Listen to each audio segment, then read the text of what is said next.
And good evening! Hello everybody, welcome to the stream. Sorry for being a bit late. I forgot that I had laundry outside. So... yeah. I'm glad to have remembered it because otherwise it would have been a problem. Good evening Redfield, hello! How are you doing? How's life? Why is nothing... Oh, don't do this again. Why is my chat not working? Jesus Christ. Good evening, Monologue Kirby, hello! How are you doing? How is life? God, why is my Twitch chat not working anymore? Or on my second screen. Everything is fine, I can read on Twitch. Hello, can I send? Oh yeah. Shit doesn't update. What the fuck? So yeah, I love Canon jump scare. You're good. Jump scares are nice. I'll take jump scares. Okay, let me just do something quickly so I can see the chat, otherwise it's gonna be a problem. Blah blah blah blah blah. If I do something like this, is it acceptable? Kind of. Take it. Can do this, yeah sure, why not? And here I got the YouTube one and I get my alerts over there. Alright, we're gonna go like this. So, XCOM 2 mods be a pain. Probably. I never played any XCOM game actually. I know more or less how they play, right? But I never tried them. I used to be not a strategy guy. I used to be like more of a, you know, bazooka action type of guy when it came to video game. Nowadays it would be different. But yeah, back in the day I didn't like to think, definitely. Even though I've played games like Age of Empire and such, I really didn't like thinking. I was just make a big army, go there, you know. No reflection on which type of units I wanted or things like that. I just big number, me happy.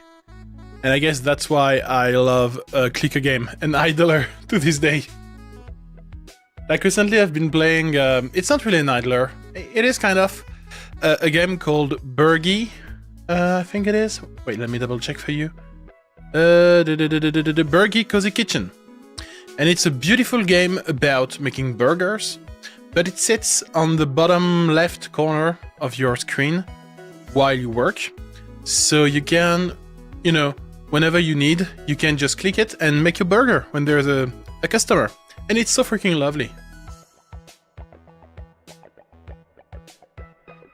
And it's just a kind of an idler because you have to just, you know, make a burger, gain money, buy upgrade, and so on and so forth. So yeah, I like big numbers game. Burger. Yeah, burger. I'm also a big fan of fast food simulator, but I have trouble finding people to play with me. It's like no one wants to work in a McDonald's virtually. Who would have thought? I can understand, but all the video I saw of people playing it were so awesome, so I want to live that at some point. Or maybe I should try to make it myself, like trying to get this fast food restaurant work all by myself, but I'm not sure if it's really, you know, possible. But maybe you can try. Anyway, we are back to Librarian, tidy up the Arcane Library. Last time we did well. We cleaned all the white books, basically, and we made a couple of small piles of books. And when I say small piles, I mean this. Like... But the good thing is that this is all the books we have left to sort. Which is like 2,800 book or something like that. Should be fine, right? Fast Food Simulator sounds like a nice game to play. I think it is, yeah. I mean, by yourself, I'm not sure. But like, with friends, it can only be hilarious. It really reminds me of Overcooked. I played a lot of Overcooked, and I really, really, really liked it. But in so, listen, it was worse before, believe it or not. Like, wait, can I find Librarian tidy up the Arcane Library? Can I find just a photo of how it starts? Yeah, I mean, okay, this is perfect. Open image in a new tab. There you go, look at this. This is how the game starts. There is books everywhere on the floor, in the libraries, and also in the second floor. There is book everywhere. But not anymore. Look. This is clearly better. You can actually walk. Look, I can walk around and I don't have to walk on books. This wasn't possible before. This is immensely better. And also, look, I did that all by myself. Isn't this beautiful? I really want to try playing some horror games like one of those ones where you work in a restaurant or store, but I'm too afraid. I've tried one of them. You play in a gasoline station. Can I find the Midnight Shift? Something like that? I think is the name. I played it with some friend and it was really, really cool. Midnight... Shift at Midnight. My average Skyrim library. So this is a game I played with my friends. So you have like a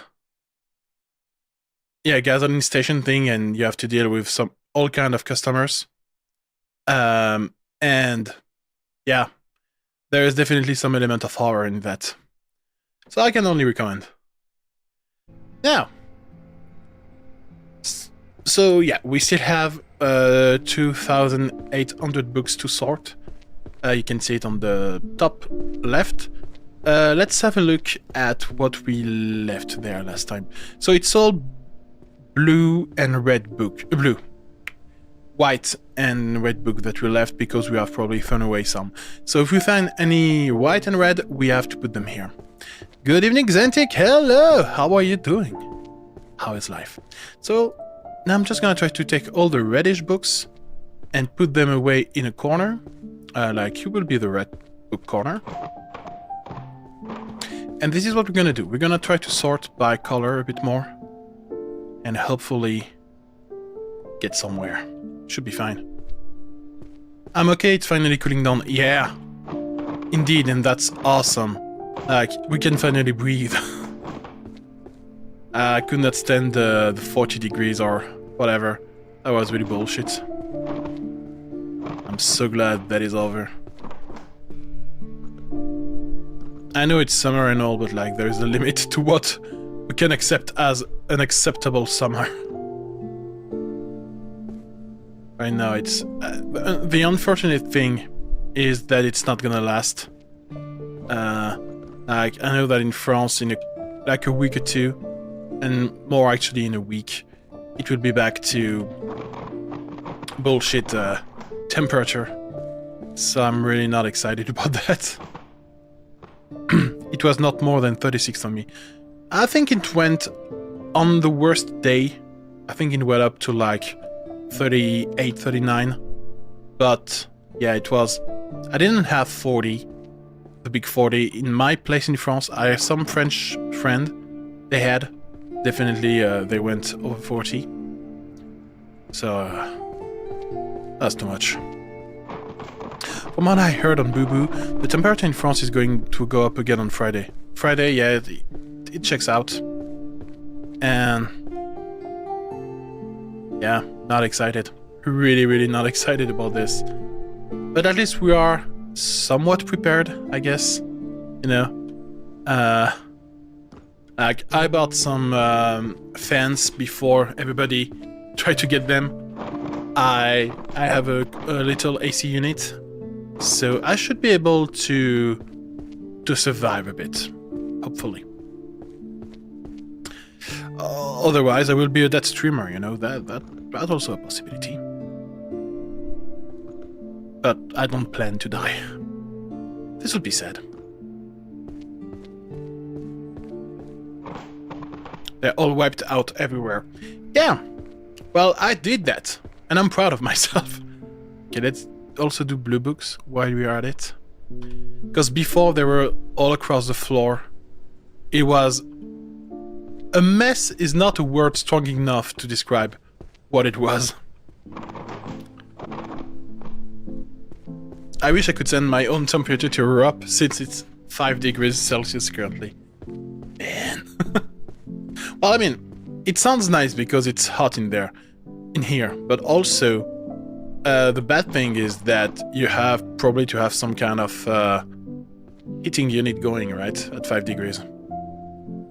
So it's nice, and at the same time, I quite like to not have to have my heating on, you know.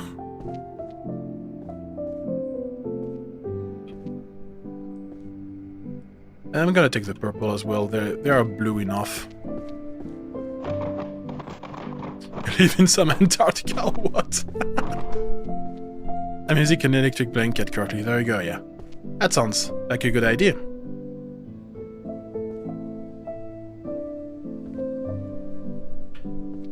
Blue, blue, blue, blue, blue. Now, every time I say the word blue, it reminds me of the awful YouTube channel made by what's his name? Quabblecop. God, I don't know if people still know who Quabblecop was. He was such a big streamer back in the day, like you could not know Quabblecop. It was crazy. But nowadays I feel like he really fell. Why is it so cold there?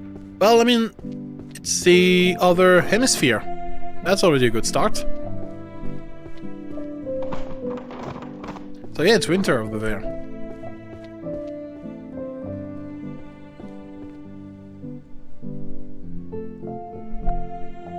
But how cold does it get in South Africa in terms of winter temperature? Is it like normal for you to have -5, or are you expecting for it to be even colder soon?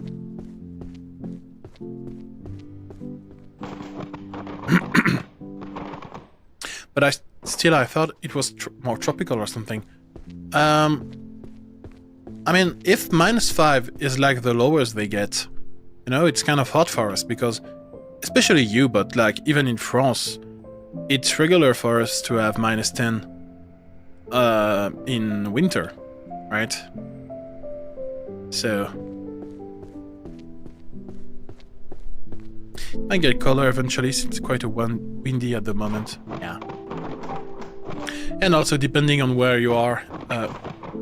Okay, this book sucks because it's half red, half blue. You're gonna get there.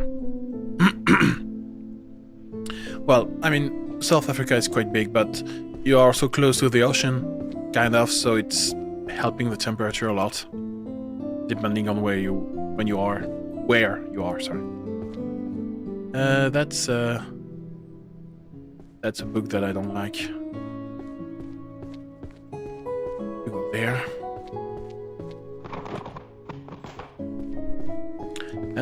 What other color do we see? A lot of green. We can also start a green pile.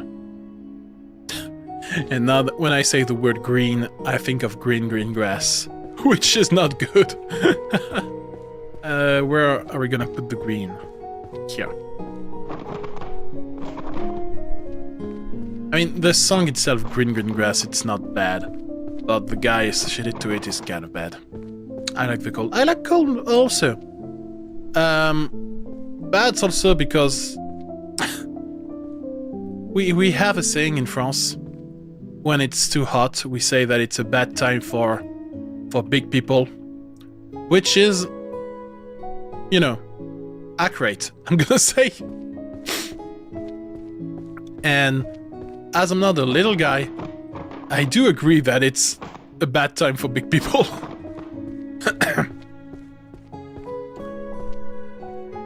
But I'm doing better with the weight thing. So hopefully one day I can proudly say that the weather is nice for me too. Because I don't think, you know, it's not gonna get better with time. I think that people hoping that are a bit too hopeful for me. Like, the weather is definitely never going to be better.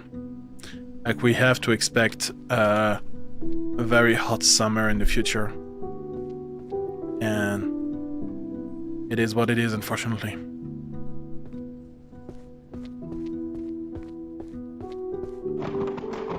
My American Standard are kind of small. I wonder, actually. Like, I know it's a joke, but like, I actually wonder. Let me check. Average USA man size.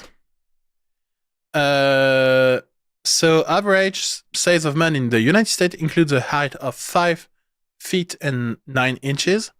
So I think I'm taller, and a weight of 200 pounds. 200 pounds in kilos. It's 90 kilos. I'm definitely far over that. God.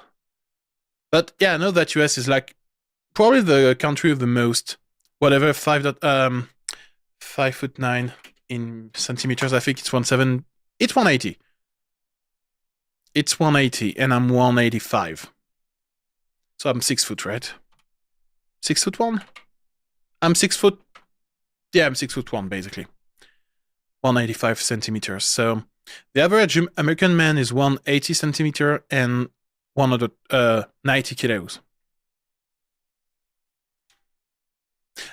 I also learned recently that one of the countries with the more obese person is Turkey, because a lot of their traditional food is like really fat, and I think that, you know, we don't have all of the Turkish cuisine over there, but kebab is definitely not known for being a light food, so it doesn't surprise me much.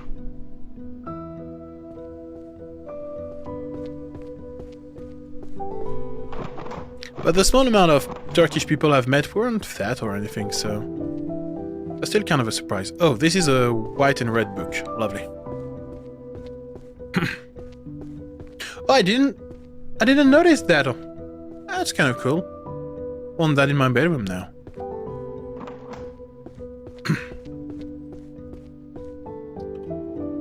But yeah, obesity is like, I think, one of the biggest illness of recent times. It's kind of crazy. It's crazy how bad we let things go. Like, before, you know, I feel like even when I was younger, there were not that much obese people, and now it feels like a lot of people are. It's sad people don't understand it's an illness. You're totally right. People think, and okay, I think people didn't understand that, and then there was the movement for fat acceptance and everything. And I get it. Like, initially, you know, we shouldn't just look at big people and make fun of them. That makes sense. Like, at some point, it is an illness and it's bad for your health. Would you like to be a purge trooper then? Oh wait, I missed your message. You asked me if I wanted to be a Mendo sniper or a purge trooper. What the hell are those? Is it a reference I'm missing? PT, MS, Mendo sniper. I feel like I'm missing a reference.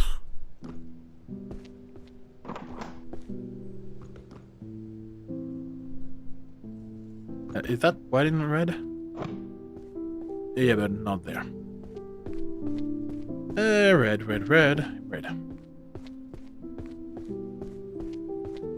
From Star Wars. Oh, so my knowledge of Star Wars is limited to the first 6 movies. And like some shorts on YouTube that happens to arrive on my timeline, basically. But I'm not a big movie guy at first, so I don't consume a lot of movies, so, you know.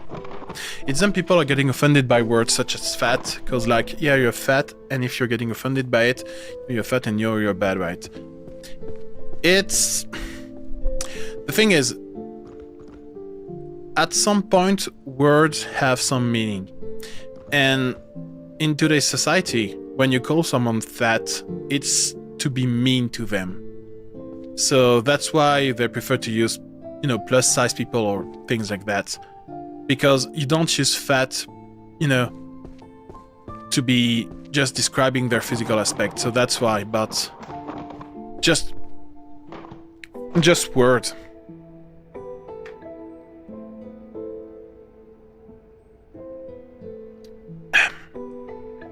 And also, in the big pool of fat people, there is like some actual illness that, you know, makes you fat whether you like it or not. So I think there's also some people that think it's unfair to just put everyone in the same category. But again, it's more of the... if you tell someone you're fat, you are actively trying to be mean. And that's what people dislike. I mean, I could make you a stormtrooper. Sure, now I know what it is. But I think I got too good of a vision to be a stormtrooper. Like, I know how to aim decently. Probably. I remember I saw a Corridor Crew video where they made a parody of Star Wars. And their scenario was like, oh, so we change the social security in the Empire, so now you get free care for your eyes. And now all the Stormtroopers were able to aim properly. That's pretty funny.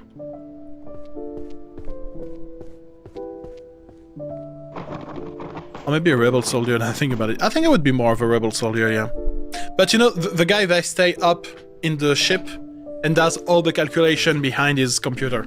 That's me. Maybe OBs will be more tactile, but yeah, you know what I mean. I understand what you mean. I understand. I think I agree partially with, because I know what you mean. And I think that the source of the problem is when people don't accept that it's a bad thing for their health. But I honestly, truly believe that 99% of big people know that it's bad for their health. Like most of them, if you were to tell them, hey, if you snap your finger, you could lose, 50 kilos. They would do it in a heartbeat, But it's just that it's more often than not linked to a depression or something like that. And you can see that actually when you look at this American TV show, My 600 Pounds Life. Everybody there is going through some kind of trouble, like mental problems. It's not uncommon.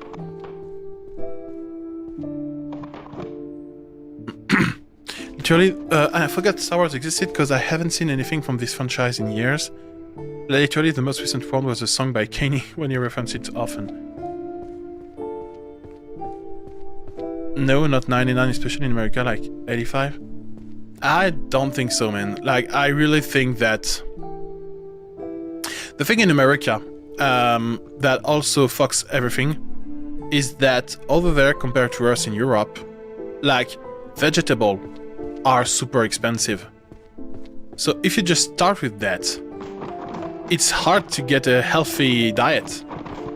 I mean, you hear the one that screams the most still. Yeah, exactly. Like in everything, it is the vocal minority, right? So this is the one you see. My internet is not liking anything today. Oh no! Stay with us! Come on! Come on, internet, be good! Because America sucks, what do you want? I think it's far more complex than that. But yeah, I mean, if you have a whole economy based on people eating a lot, you're gonna force that, you know? And, like, realistically, fat food is often tastier than healthy food. Because you have, when you do healthy, you have to cook to make it tasty. Like, you cannot just throw a piece of white meat and some vegetables and expect it to be good. You have to put a little bit of love in it. For everything that is greasy, it's kind of good by itself. So it's also this this laziness in the kitchen that doesn't help. And something that is happening in the last years or so, and that's not only in America, when you think about it. Before, in your traditional family, you had one of the parents, like often the mother, that would stay at home and cook for the whole family. Now, to survive, you need to have both people working in a couple. So you have no one to cook properly. So yeah, you go to processed stuff. And yeah, but like even frozen stuff won't be that bad. Well, frozen is even frozen vegetables are usually fine, and they stay edible for a while. And I actually prefer my vegetable frozen most of the time. But it's like, if you don't have time to cook because everybody is working, like, you just take frozen processed shit and you eat that. But again, you know, the simple fact that vegetables are more expensive over there, you know, frozen or not, that will be the case. So it's kind of fucked for them in that regard.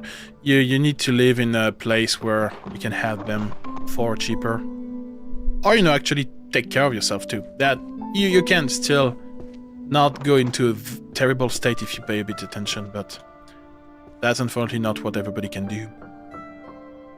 By the way, also about USA, did you see the videos of 200th celebration where no one showed up?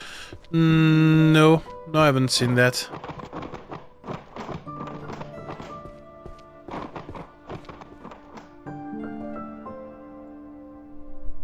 I mean, honestly, most of the information I got from America are from, you know, actual American living there, rather than going too much on YouTube, because especially in Europe, we have this tendency to show America as a terrible place to be in.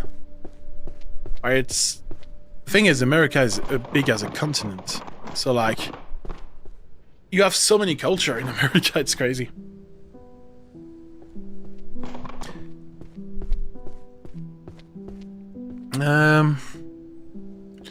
Alright. This is starting to be a bit difficult to sort through.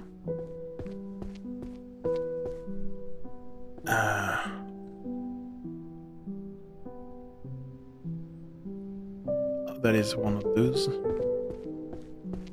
There we go. You should go through some blue books. Blue purple probably. Yeah, there's a big pile of blue purple here. Yeah, let's do blue purple. It's gonna be easier.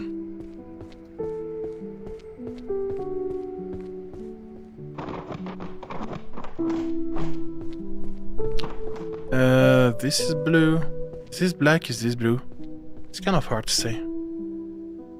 Well, especially when everybody's color perception is widely different. This looks blue, this looks blue. There you go.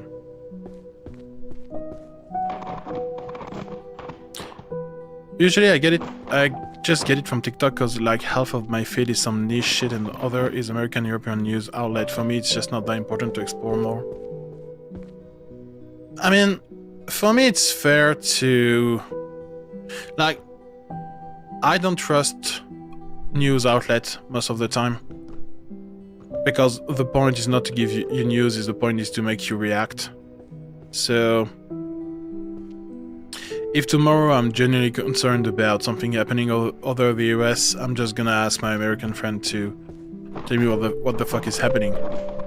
Or maybe, you know, maybe if I really intrigued, I might go on Reddit and like see 50 posts just to have an average of what it's actually happening. But yeah, it depends on how much importance you give to that.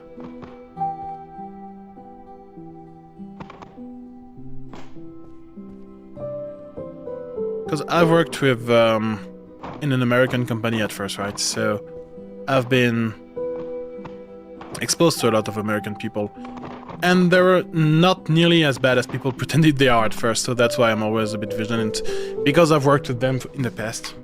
It's funny because there will be a video from some news company and then American actually speaking about that topic. Yeah, I think I probably, you know, when you think about it, a couple of years ago in France we had a big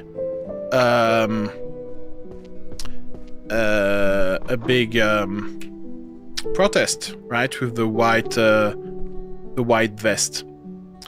And at that moment, I was working in. It was not a French company. Let's just call it like this. Let me tell you, the depiction of what was happening was widely different from what we had in French television. Like in French television, they depicted the protest as very violent, and in the international news it was depicted as less violent. As for the reality of it, it was probably between the two, because there was some massive violence that were unjustified, but it was not everybody wanted blood, you know. It was a crazy moment.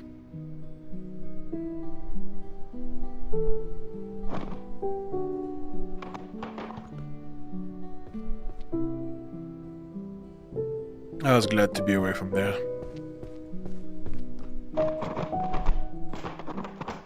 Like, I understand how protests are important, and I definitely think that it is essential, but I'm glad to not be part of them usually.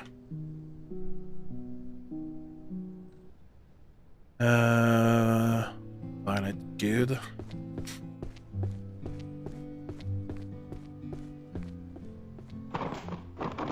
I don't give a fuck about most news in America. Both parties suck and people are not doing shit about that and stuff.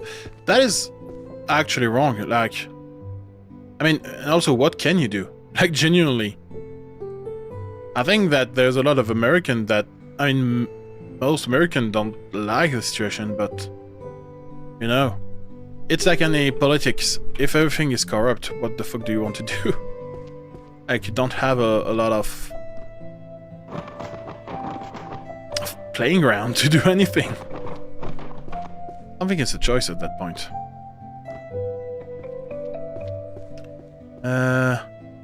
Those are black. I put the black over there. This is I guess this is good. This is good in the blue.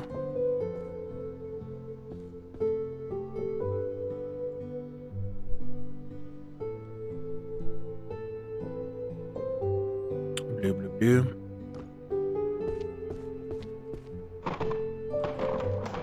This is more violet, probably in the middle here.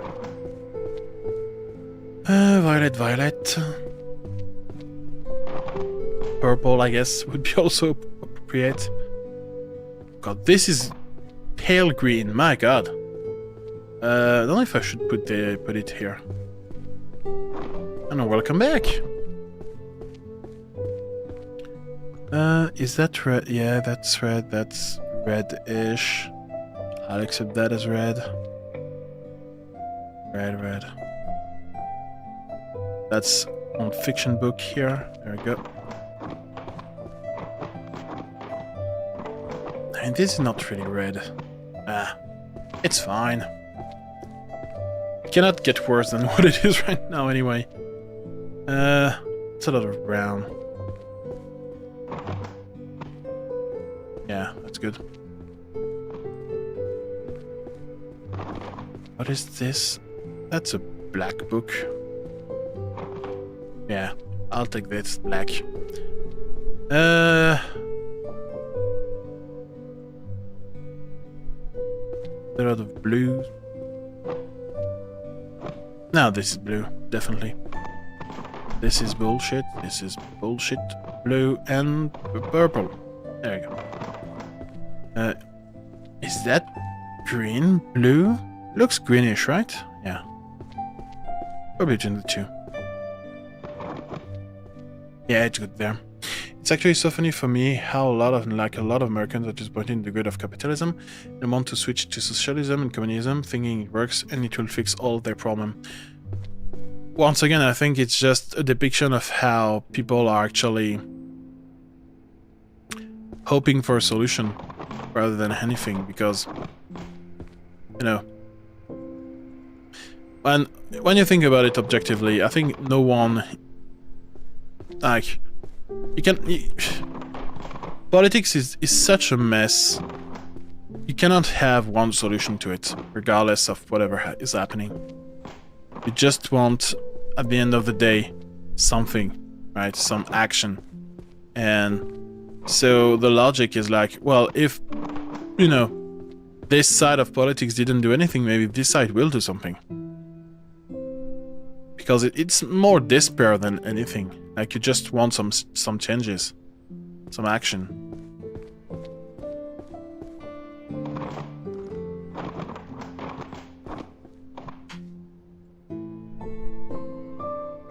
Especially funny for me because I'm from the post-Soviet world. It wasn't good, trust me. Yeah, no.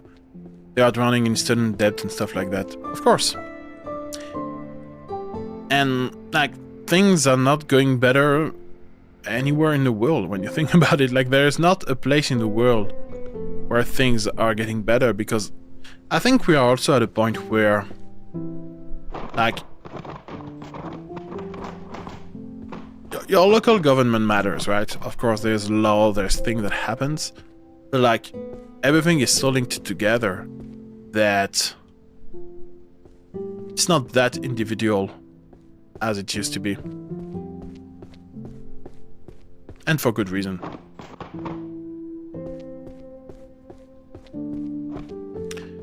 And, like, you know, you talk about student debt, that's very...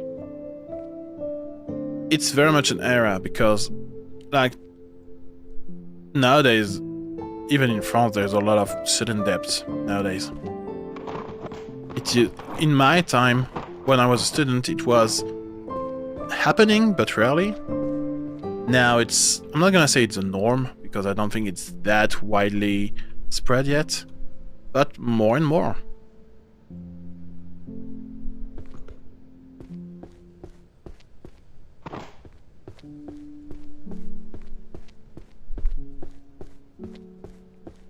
Again, it is what it is.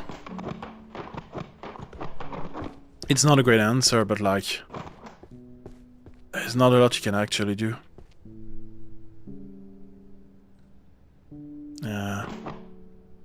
Red book. You've probably seen this guy Caleb Hammer on YouTube Shorts, or just on YouTube right now. No. I don't watch a lot of oriented YouTube. I don't like politics. Like, I don't like it at all. That's why I'm pretty sure that in my rule, actually, when you look at Twitch, there is something about not talking about politics.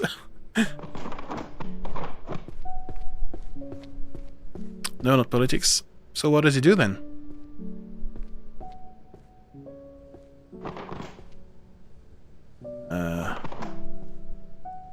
God, this is some pile of shit.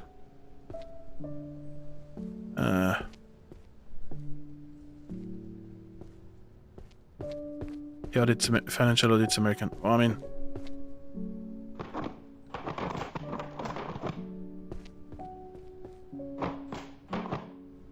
it's on politics, sure. I did some. I was in the middle, rather in some audits, financial companies back in the day. It was fun.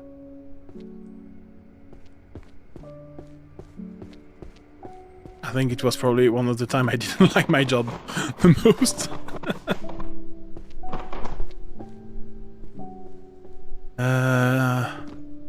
Why are all those books like flying? You don't need to be able to fly.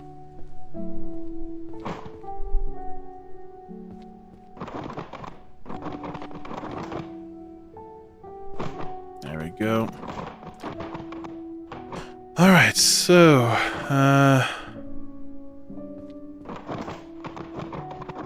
now that I think about it, maybe I should have sorted things by alphabetical letter or something. God, there's so much books.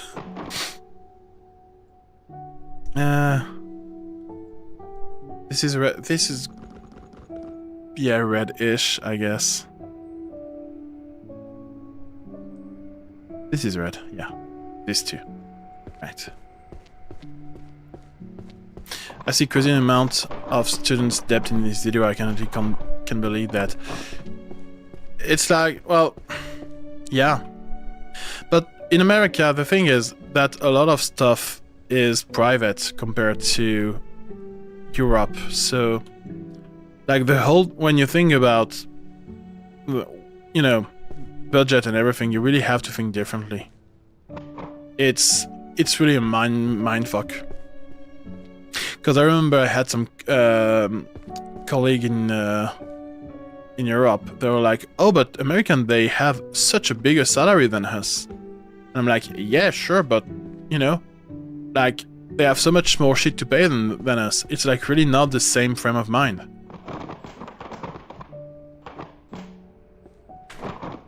And so he exposed how people are abusing the system via military disability. They give it to literally everyone. Yeah. I mean, you can find this kind of shit in any country, right?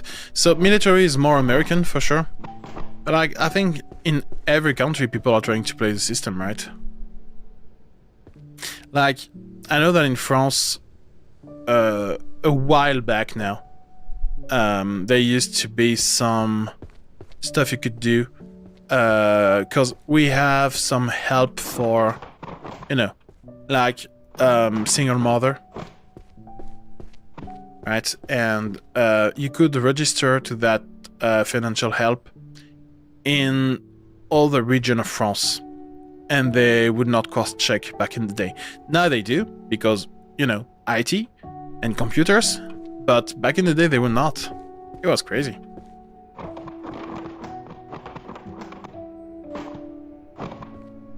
I think I was not sure about this one, right? I don't know, it's half black. Yeah. Like thousands of dollars every month. Yeah, I mean, again, over there everything is bigger. I'm not surprised by those numbers. It's not good by any means, right? I'm not saying that it's good, but I'm not surprised.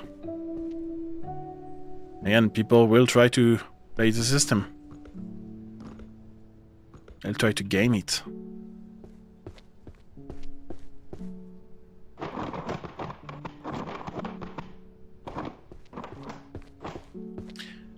Green, green, green, green, green, green. Okay, that's not bad. Couple of green there, maybe. That's green over there. Green pilots over there. Alright. Well, this is actually good progress, it's hard to feel it. Okay, there's this blue purple one. Yeah, it's all romance. I need to keep them somewhere. So I don't have any yellow yet. This is blackish. think your brother is there. Yeah. Okay. So should I do a yellow pile? Or pink pile, maybe? There's a couple of pink books. I can put the pinks over there. Because they will blend with this color, I guess.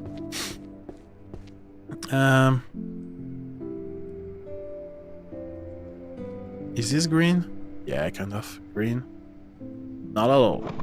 Green. Green. You're green. You're part of the green? Yeah, that's good. Green. There you go. I don't remember who said that last stream, but yeah, this game is a nightmare for colorblind people. My god. Okay, we can try to make a yellow-orange type of pile. There's not that much, but there's a couple. So it's probably worth it.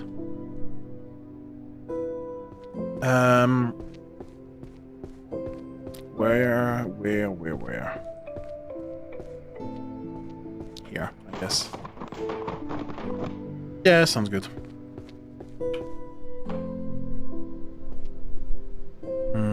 Pink. What is this color? That's black. The Book of Shadow. It sounds black too. Okay, this is blue. This is black. This is not really blue, is it? I don't know. This is weird color. I'm gonna make a pile of weird. There we go. That's definitely blue. Those are rainbow. Rainbow goes in weird. Okay, we have a couple of real blue here. That's good. A couple of purples. Blue, blue, purple, purple, purple.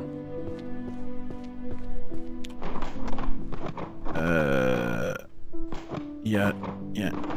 There we go. That's reddish. Red. They are there.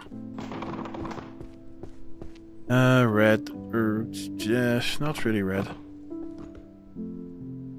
What is this? It's reddish, I guess.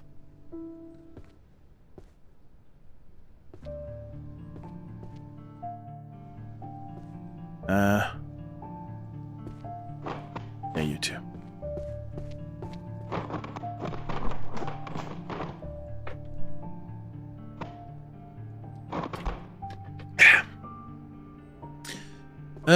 But I don't know what this is. This is weird. Okay, so that's definitely purple.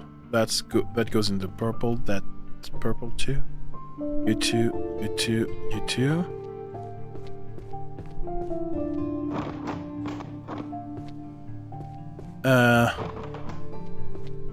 I guess this is white.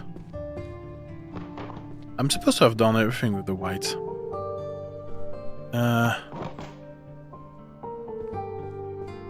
This is dark blue, probably. No, this is black. Purple. Yeah, purple. No doubt. There's a yellow one. Can we find a couple of yellows while we're here?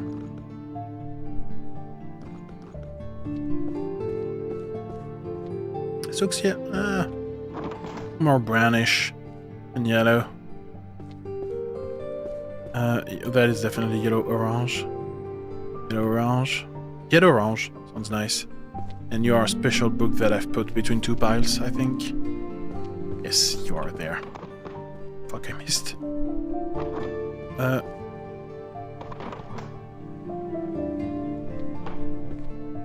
think you're more redder than yellow. There we go.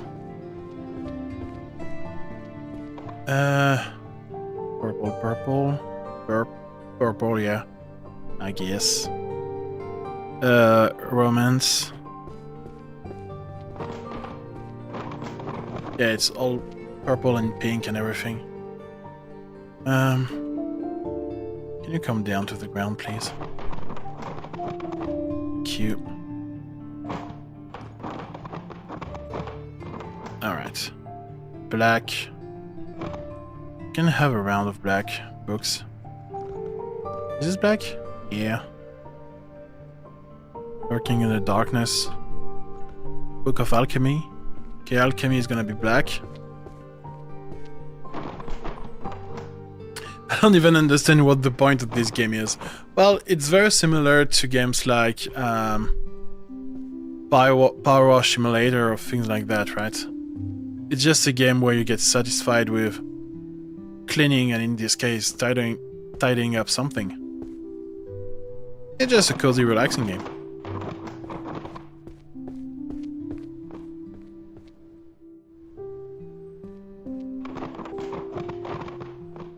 Like, for me, it really tickles the same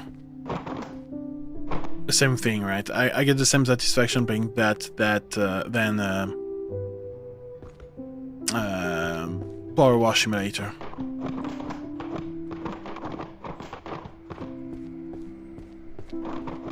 That's gonna go in the red.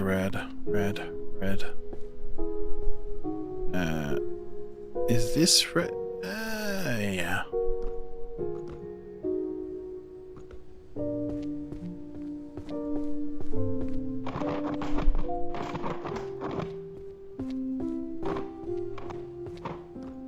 Okay, we can have a little row, little bit of green. Nope. Green.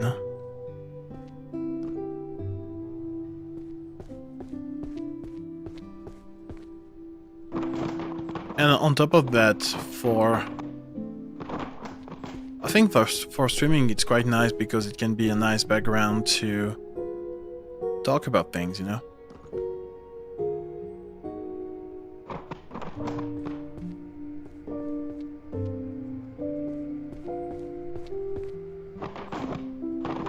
And then you can also drive people mad when you miss a book and they saw it and they try to help you and you're like, you know, you don't understand what they say. This definitely didn't happen last stream. No.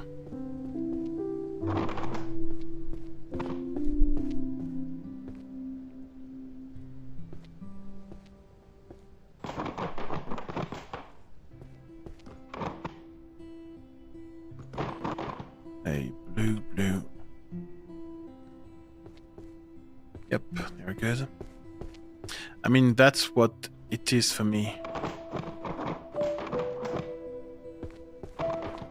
What?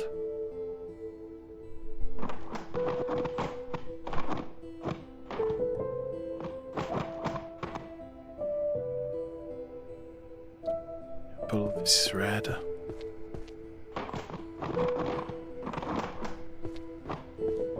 The speedrun of these games exists, obviously. Obviously they exist.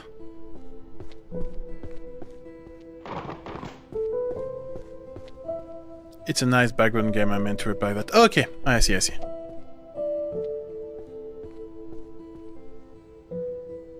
Wait, what? Strange technology from another world, the ultimate language, C++. God, no, you don't know.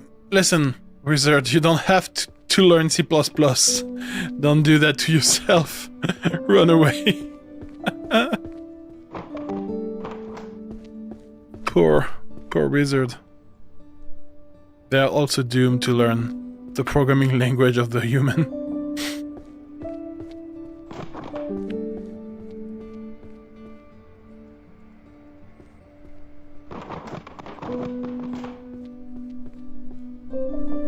And C++ is not that terrible, there is worst.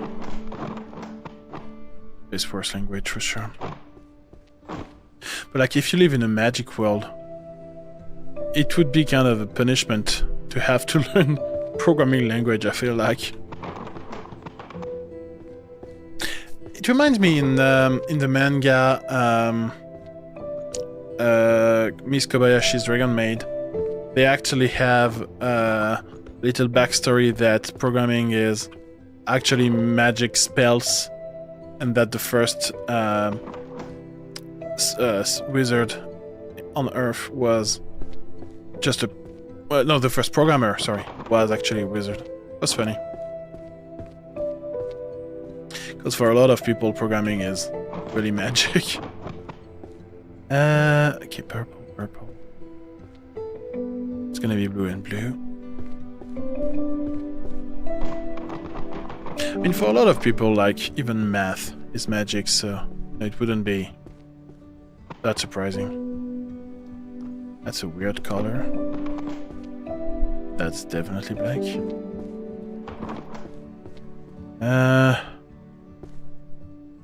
That's pinkish. Purple, blue.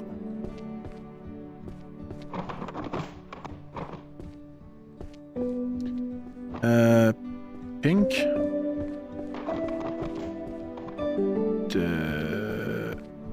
I feel like I've put...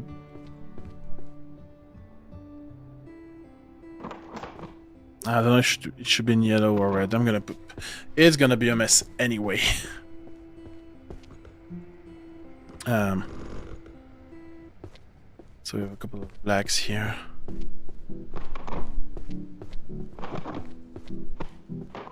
And this red. But yeah, there is multiple speedrun of this existing, already multiple categories. Because in the game you have allegedly spells you can use to help you, which I refuse to do because it feels less fun to me. But supposedly they exist. So you already have a couple of categories based on what spells you are allowed to use.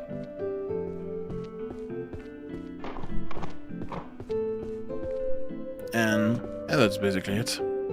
I think the world record for no spells at all is a bit over 5 hours, I believe.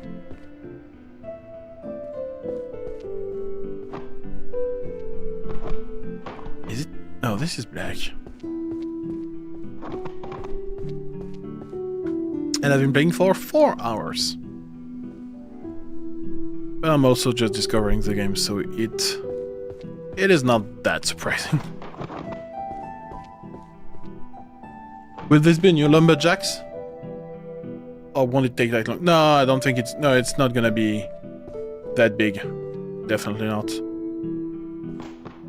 Because what I'm doing right now is, you know, it's a lot of broad sorting, but then the end game is gonna be much faster. Yeah, no. I mean, technically Lumberjack is like infinite, right? So...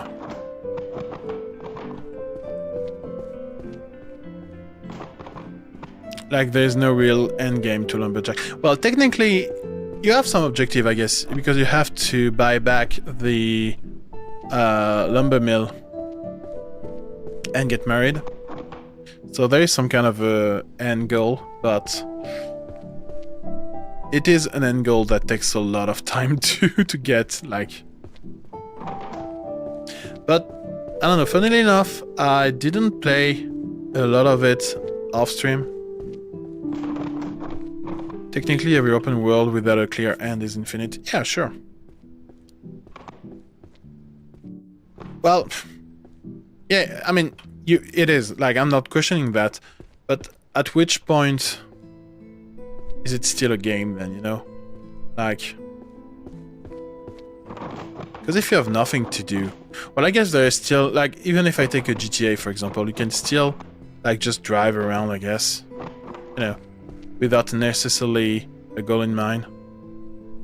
But yeah. I mean, hence why technically... Yeah, sure. And again, I don't disagree with you. I'm just, again, thinking out loud. I'm thinking, you know, what do we define as a video game at this point? This is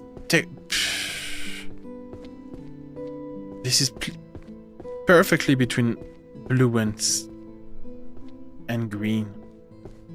Oh, this is blue. Fuck it.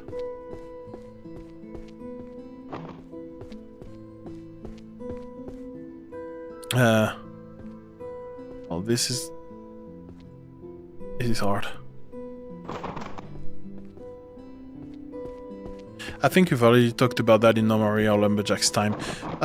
Probably Lumberjack, but yeah, it's the kind of conversation we had in the past for sure. Because yeah, defining what is a video game is like impossible. Like, I think it's yeah, but what is a game? Yeah, exactly. Like, technically everything with interaction is a game, but also, you know, this is like the theoretical definition, but what we actually feel is often different.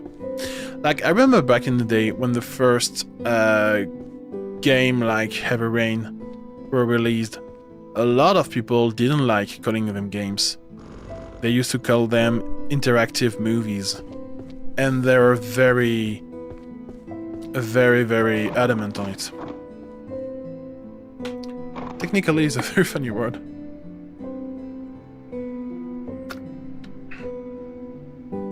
I mean, it's a real conversation starter.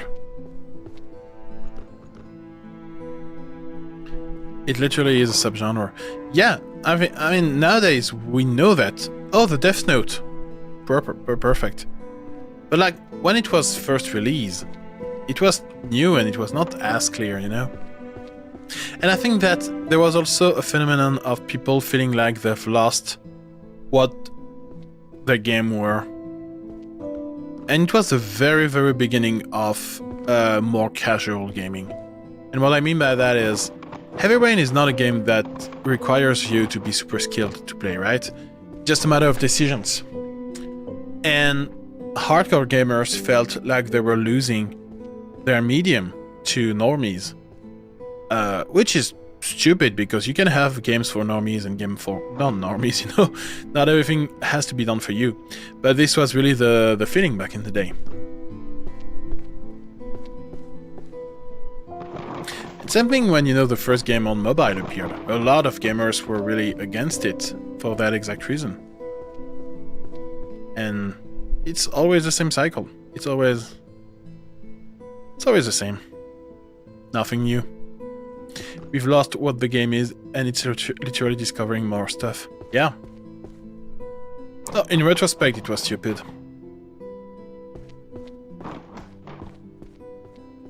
But again, you can't blame people for wanting to protect what they love.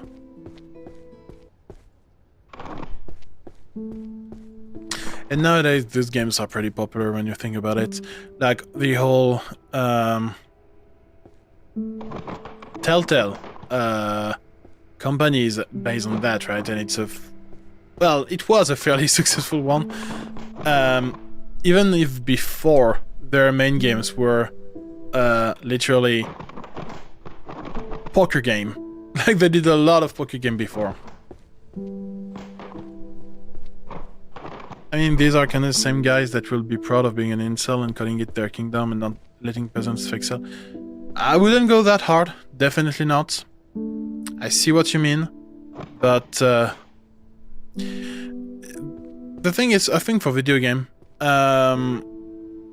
it felt for a while like, how should I call that? Like a private circle, right? You were a gamer or you were not.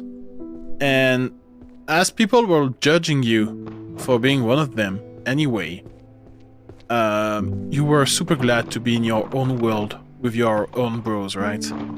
Because people were constantly telling you, ah, you're a gamer, you suck. Nowadays, it's widely different. You know, look at everything nerdy, right? 10 years ago, 15 years ago, if you were watching anime, you were such a weirdo. Nowadays, not anymore. Video games were the same. D&D was the same even when I was not there, right? So it's like, it's always the same cycle. I'm gonna do a little bit of green here. And when your hobby games normified, you know, and the D&D, I don't think it changed that much. Oh, I mean, D&D by itself is a massive community made of so different opinion. Like, there is people that play the latest D&D version, and some that are really attached to the older one because they believe it was better. And the thing is that it also created a lot of other role-playing games, right? Like, nowadays, there's so many RPGs existing. Like, there is very cool RPGs that came out of this and that are less bound by rules, because that's the problem with D&D, right? D&D is very, very rule-bounded. It's not necessarily fun. It can be, but also a lot of modern role-playing games are more about the ambience and the story you are creating with your bros.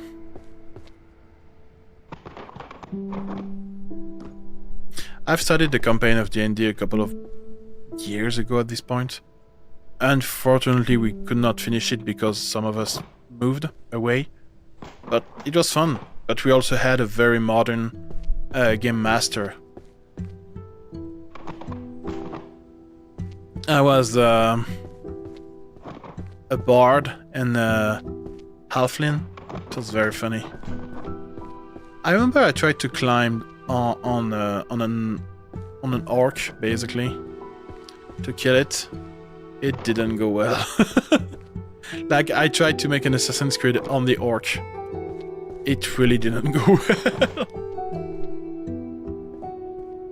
It was funny as shit. But, you know, about D&D and role-playing and all of that, it's also part of the good old, you know, this makes you violent. Like, before video game it was movie, and before movies it was D&D.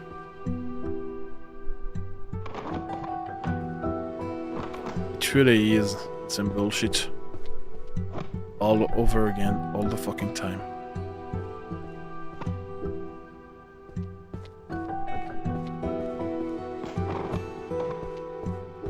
Alright, so you're black. I think I put you in the blacks, yeah.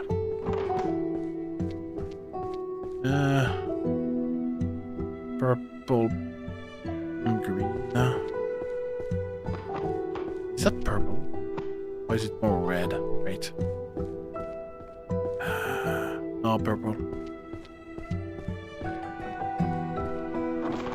My friend wanted to play it, but literally everyone said something like, ew, D&D, just not this shit. But like, I think it could be fun, just so fucking long it becomes so boring. It is meant to be played over a couple of years. Yeah, when you do a full campaign. This... It is a plan. And yeah, I think this is not for everybody, for sure. But you also have to remember, and when I say you, don't mean you necessarily, right? I mean overall. But like, D&D was one of the first ever role-playing games, so yeah, there's definitely things it could have done better. But we're still figuring shits out at this point. Did I put C++ there? Cannot remember if it was a black one. Did I put this in the blue? Yeah. It's okay.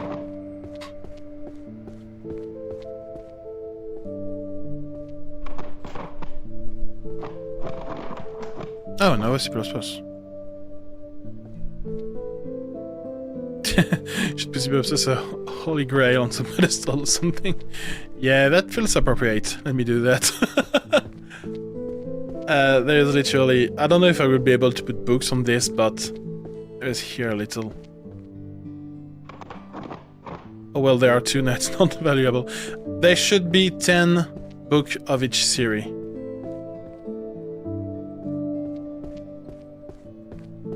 Normally.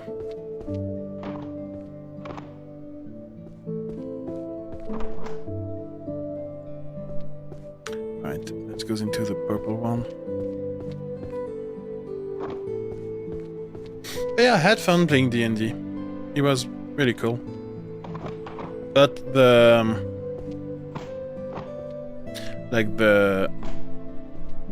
game master is like so fucking important. Like it's,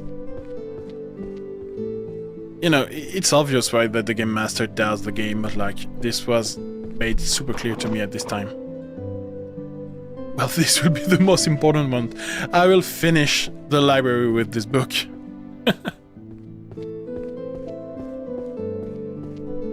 And after playing some RPG with this guy and then another game master where we did other game and smaller campaign, it gave me the I want to try to be a game master sometime. I think I would be fine.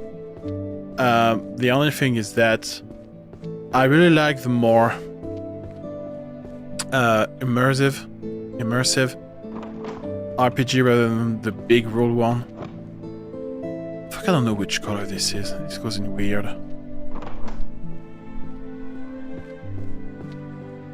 But this requires you to be very knowledgeable about your subject, right? Because you have to improvise a whole lot more.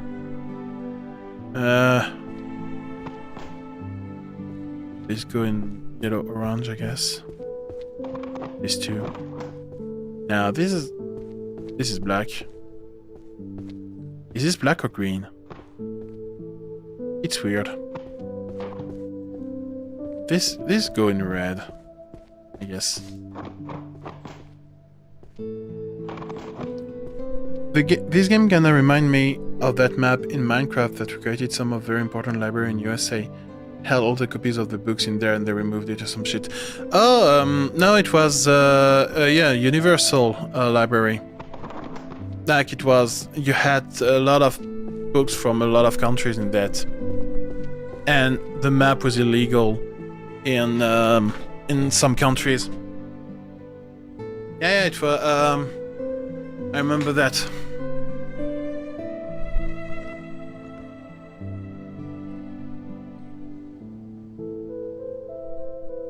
This was a while ago. But yeah, unfortunately it was not creepypasta, it was very much real.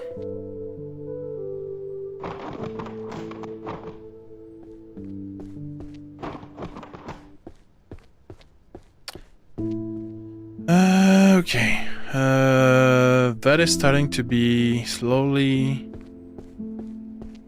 harder to manage. Because I'm missing some space.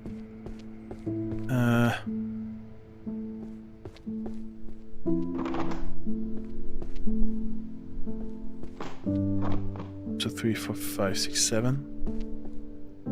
This is this? No, this is not this. Where is this pile? Is it this one? Yeah. So 3 there. You're here, 2, 4.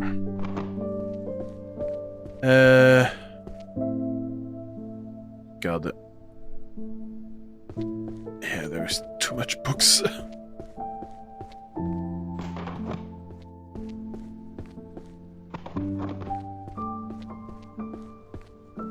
mean, I got a free pile here I can use.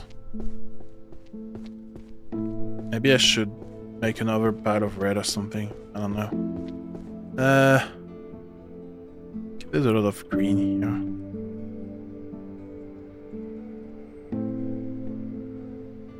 I mean, I'm gonna do like I did last time. Just, you know, everything that is a little bit sorted out is a good step anyway. So everything we do is toward this ultimate goal. So we should be fine. There's a lot of green stuff here. Interesting.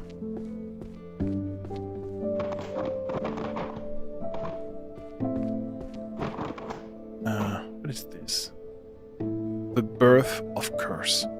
Jesus Christ, that's dark. Too violent, too dark.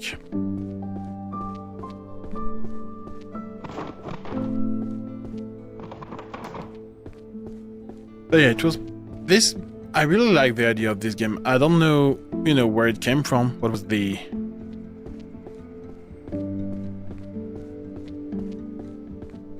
reasoning? But yeah, it's fun. This game is super fun. Also, I think I saw you move the Ultra Kill to the to-do list. Possibly, I don't remember. But yeah, sometimes I move them around the list, like.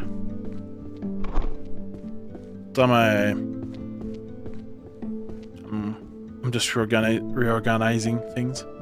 So it's definitely possible. Again, it doesn't mean it will be done soon, because there's a lot. The to-do list is big, right? There's a lot of games. I think the next one after the library is definitely White Knuckle. The Nest. That's something I'm pretty excited about. It will be cool. I mean, Binding of Isaac is also on it, and yeah, it's been for a while. And sometimes I will just, just buy a game and I'm like, dude, I need to play it. Because I really think that, at first I wanted to make a list, like an actual list of, what I will play in order or something. But then it's like, it's not natural and I'm not necessarily going to be excited about a game.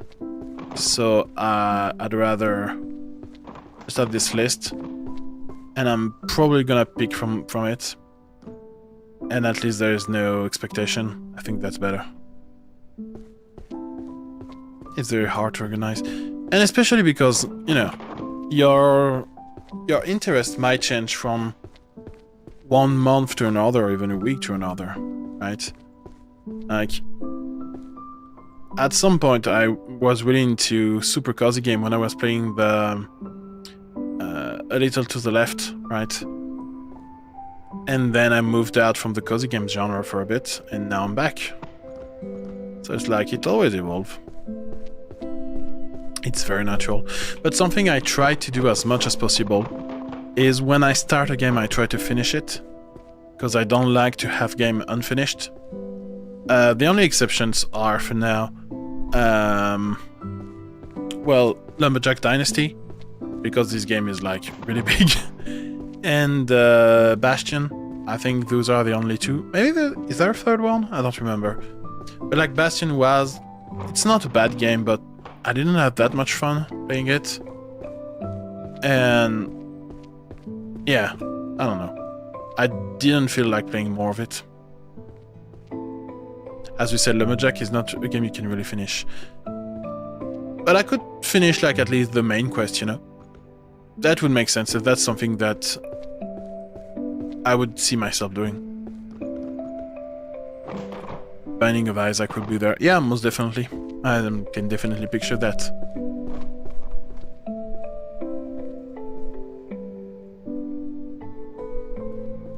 But the thing is that the moment I start playing it, I will give it a fair shot. I will play it quite a bit. Well, depending on how much I like it once again. Because that is, there is still the possibility I don't like it. I don't know, I don't think so, but it is still on the table. But yeah, I'm just not gonna play it once and just give up. Unless I really dislike the game, which I don't think it will happen.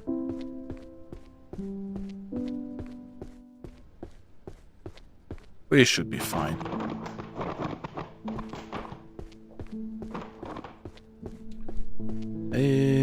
Black? Black or green? Green. Black, green. You probably won't like the original. You said it was made before.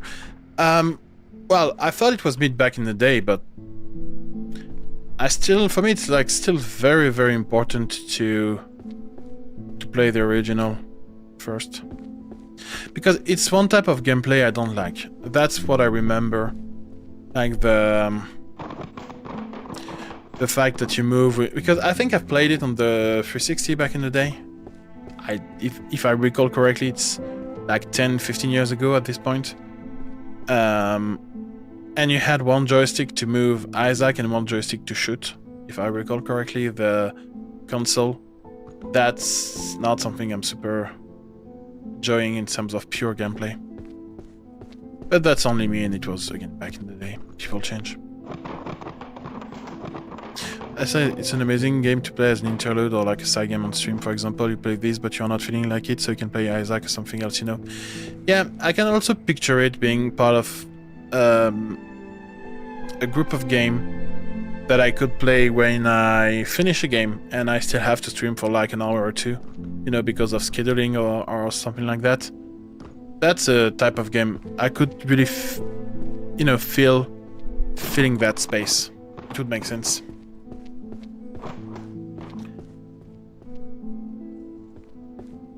But again, we'll see when we'll get there.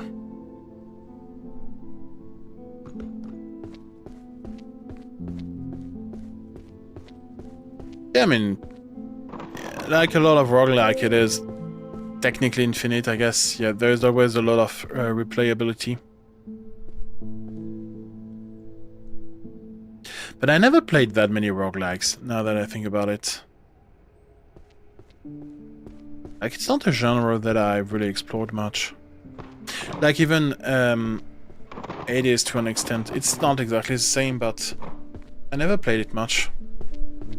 I never played it at all, but like the genre, I never played it much. Yellow.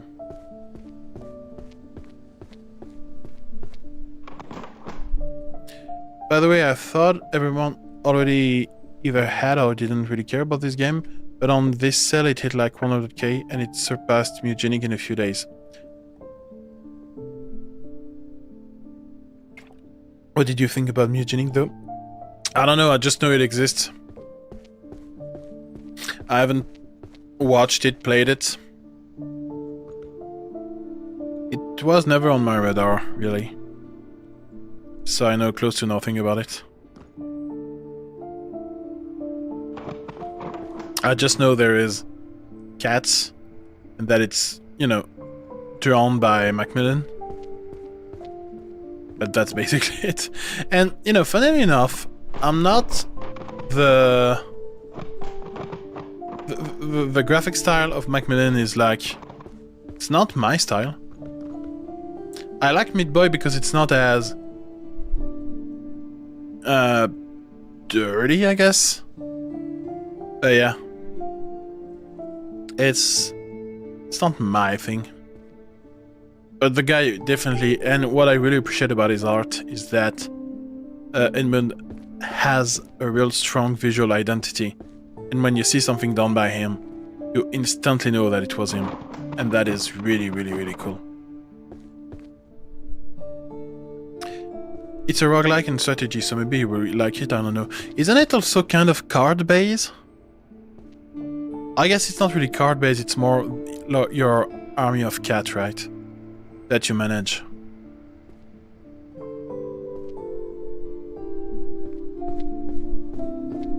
That's also something I'm getting tired of. The whole card-based game. I feel like since Inscriptions, there has been too much of them. And I really, really want to move out from there. Intuition was peak, like no questions asked. But, I mean, it's like everything, right? Once there is one success, everybody tries to copy it, I guess. This... I guess this is blue. I have no idea, but it's closer to Dota than Slay the Spire or whatever. Okay. No, it's not like Inscription, but I know that following Inscription successes, yeah, a lot of people try to do card-based shit.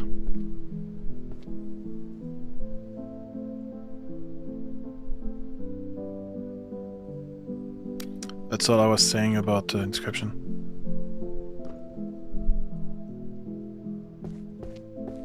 I also remember one... No, it's not card... No, it's not card-based. No, I was gonna say something stupid. I was gonna say Darkest Dungeon, but Darkest Dungeon is not card-based. It could be. Like, it wouldn't be that difficult to make Darkest Dungeon a card-based game, but it's not. Darkest Dungeon was fun. I like this game.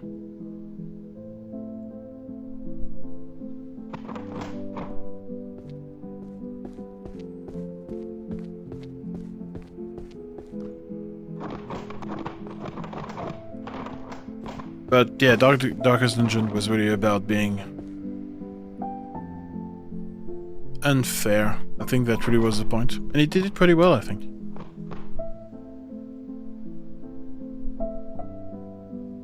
Like, you are always in despair. I think it's cool. I don't know if I know that game, to be honest. It's not recent. It's another roguelike type of game. And it's, yeah, you really explore dungeons, and it's a turn-based combat system where you have to manage your health and also your mental health. Both can kill you, and there's a lot of effects left and right, and it is known for being very difficult. And it really was the point. It was to be kind of unfair. That really was the idea behind the game. Let me do something like this instead. So I'm gonna go move all the weird ones over there.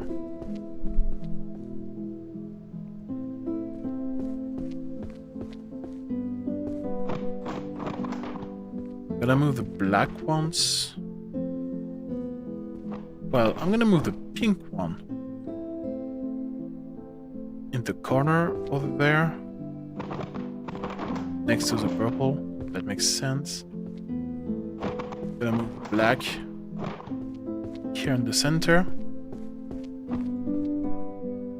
and I'm gonna have a space to make more piles for the colors book.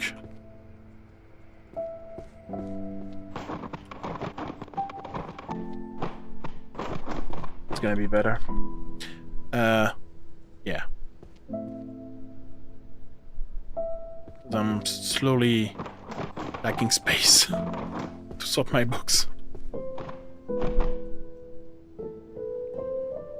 Honestly, dungeon exploring and turn-based is like the most common game ever. I get ya. I think back then it wasn't that common. And it's an old genre of game for sure.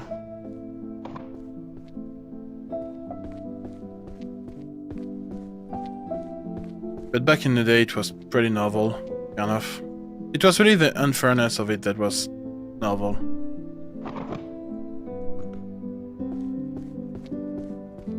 This doesn't mean bad. Yeah.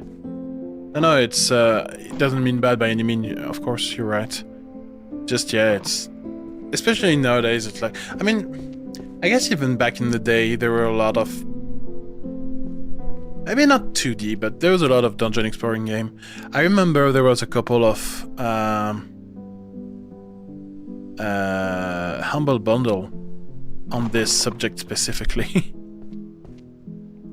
and there was some cool games and some not as cool games. I remember one of them, the protagonist had like super wide eyebrows, and I don't know what was the point. But when I say wide eyebrows, I mean wide eyebrows. Also, why are books falling outside the map? That's not cool. It's already the second book. Oh, I got this series. Oh, I forgot about you. How many of you? 10. Oh, I got everything. Oh yeah, I didn't find the category last time. So, books, Book of Spells, Light. So,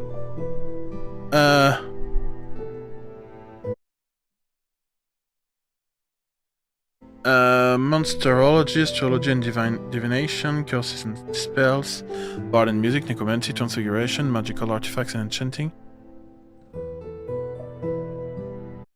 Yeah, I don't... Yeah, apparently.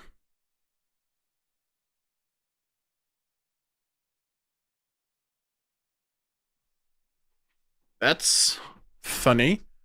I don't know what to tell you.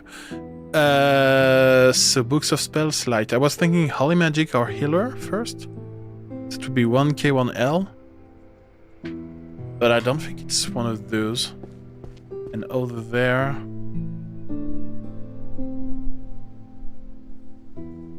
So 1K, 1L.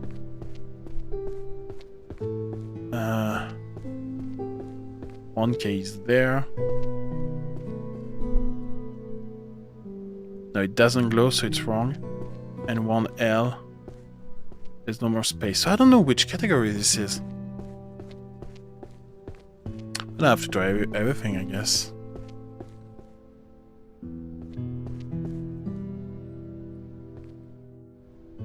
Oh. Did it glow? Okay, so this is I1M. What is 1M?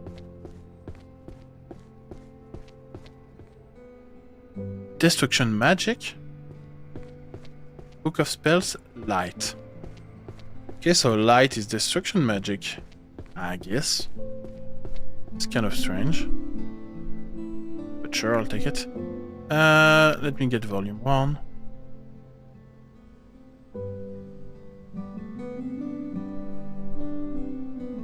And 2. 3. 4. I got 6 and 7 here. 9. 10, 8, 7.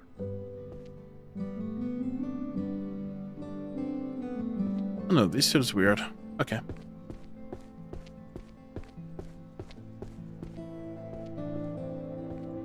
But yeah, I don't remember the name of the game in question, but it was... I don't remember it super fondly, I'm not gonna lie. It was supposed, I guess, to be fun, but it did miss a mark on me, at least. But it could be that, you know, this game, especially back in the day, maybe they were also targeted to like old actual D&D player. And maybe there was some reference or something I didn't get. It is definitely possible.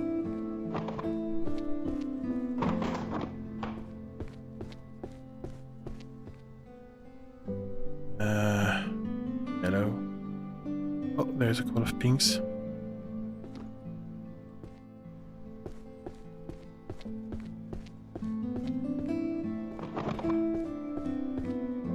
What was the name of this game?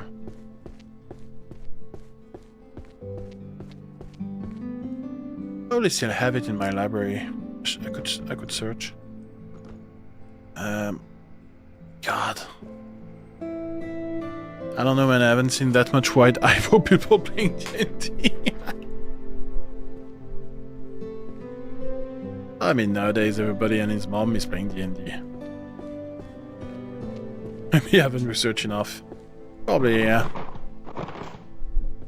I mean, when I was playing D&D, like, it was a wide variety of people.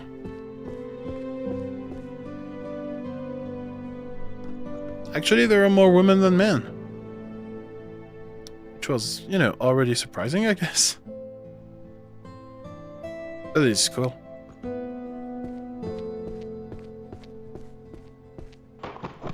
There is less and less stigma about that, I think. That's a step in the right direction. I guess you're red. Probably kind of red. You're definitely red. I'm not sure about you.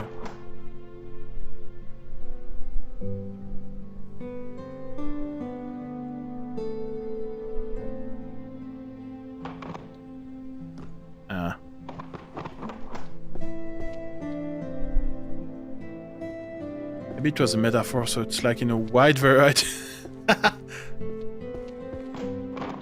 You know, I'm not gonna take credit for that, it was not, but I like it.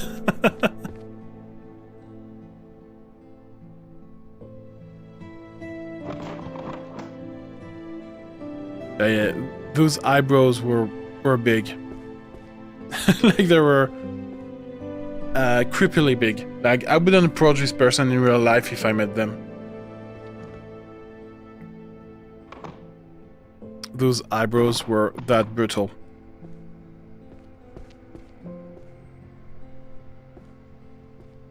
Well, maybe I'm exaggerating things, because this is from my recollection, you know, of how big those eyebrows were.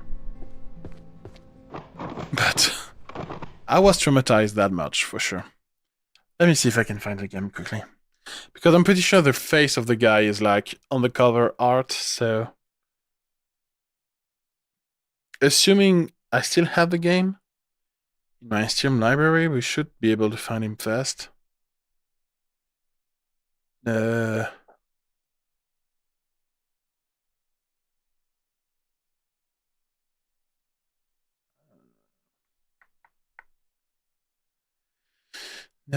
no, no.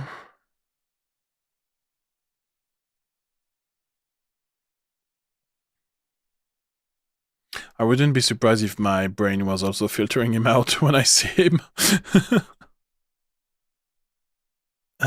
God, how is it called? It's one of the oldest games I have in my library too.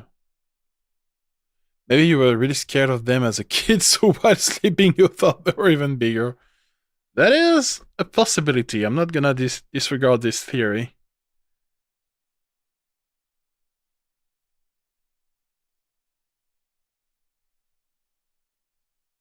God, I miss it. Oh no.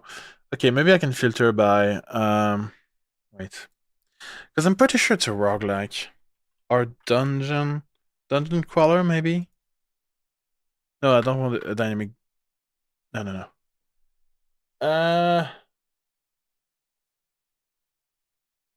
There we go. Dungeon of Dreadmore. And look at... Wait. Let me find a nice picture of the guy.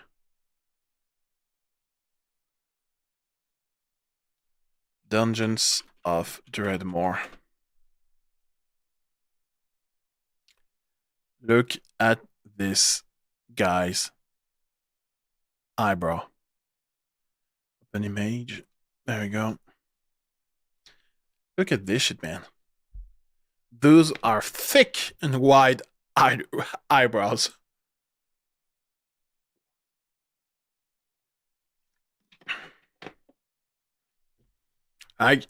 They weigh at least 2 kilos per eyebrow, I think. It's wild. They're bad. I'm gonna have some nightmares because of them tonight. Fuck. But yeah, that was Dungeon of the... And the game, like... Okay, when was it released? It was released in 2011, so it's 15 years old. But it was a dungeon crawler. And it was really all about stats and stuff. It was really D&D inspired, like you have the grid, you have all the stats and everything. Like it's very much RPG inspired. Not really that old. No, but still for indie game, quite old. Like 15 years ago, there were not a lot of indie games, man. Like 2011, this is where it's before Super Meat Boy and Fez, right? So the indie game world is still new. And I was talking about Darkest Dungeon earlier. So Darkest Dungeon looks like this. And so this is from 2016.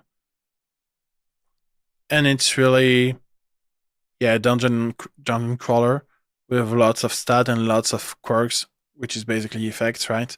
And you have a lot of preparation to do. You have to really manage your resources, being your life, your moral, your fear. It's a whole expedition simulator basically, but it's very brutal. Like it is really really hard. But it's a game I really enjoyed back in the day. And yeah, this is what you would have in terms of effect when you would start to be crazy. And yeah. By the way, have you seen a game a game, Sand. It's very popular right now. I think Sand. It's just called Sand. Raiders of Sophie. Is that it? And good evening, TFM. Hello. How are you doing? No, I haven't heard of it. Yeah, there's like 3K reviews, so it's not that big.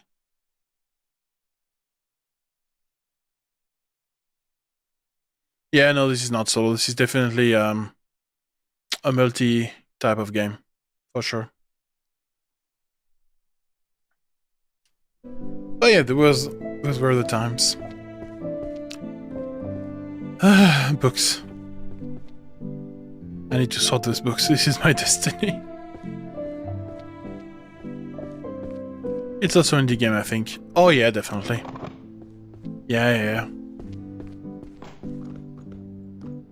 I mean... do I have a music book here? Yes. AAA games, you really hear about them. I think it's really rare to have AAA games that are not massively marketed, because it's really rough for AAA games right now.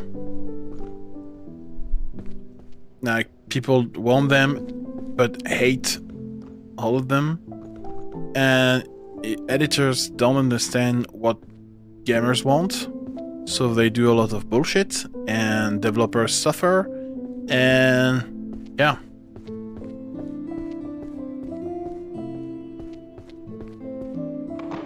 It didn't release yet, yeah. But it might be announced in a game conference, right? Maybe I've seen it there. Have you made progress since last time, or are you playing procrastination in the game? Okay, so look. See? I did this. And those 10 books are the only books I've technically sorted since I've started this stream. But, look. Colors. Black. Yellow. Strange colors. Blue. Red. Green. So there is an amount of progress. We are separating the colors once again.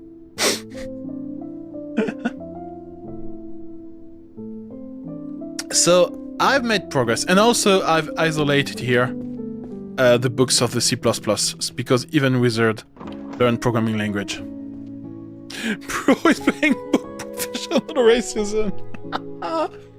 I mean, in the last stream I was talking about segregation all the time, so you know, it's like, you're not that far off reality, unfortunately. But like, it's just sorting by colors. It's clearly what the game intended to. So I'm not the culprit. I'm fine. You are really not wrong. Come on, I'm a good guy. Okay. For real though, I don't like racism. There we go. I said it. You know, I don't think it was required for me to say it, but I just want this to be clear. I'm not a racist guy. And racism is also sorting by color. Yeah, it's yes, but also there is a component of like, how should I say this?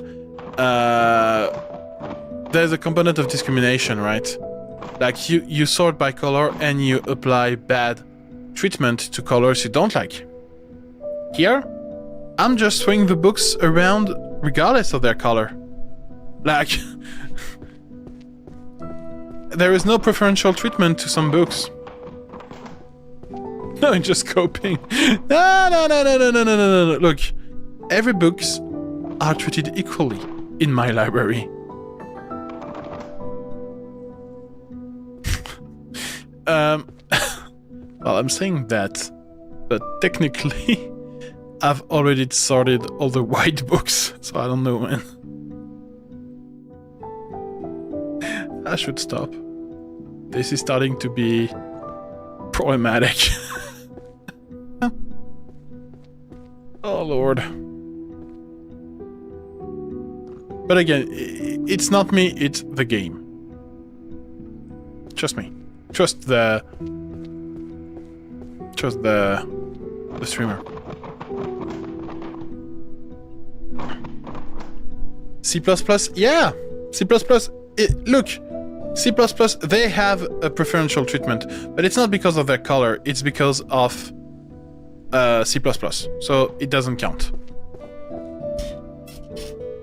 Quickly sort one pair of black ones so you have a black friend. Look! There's 2 C++ here. Those are blacks. There we go. Then why are the white ones sorted? Listen, that's not my fault. I have proofs. I've been told to sort the white first, and I was not given any context. I just was told that. It was an advice. So I just followed the advice. I didn't think about it. And now here we are. But again, it is not me that is the problem. Not because it's white, because it's white. Listen, I do not make the rules, okay? I just did my job. Exactly! Exactly! That's also a famous quote. Oh, really? Fuck. Who said that? Wait, what did I... Wait. I don't know the quote. No. From certain people. Whoa, I don't like this. Who? Why? How? Should I look it up on internet? Is it safe to look it up on internet? Should I look it up on stream, or should I do that in a private window? I'm afraid now.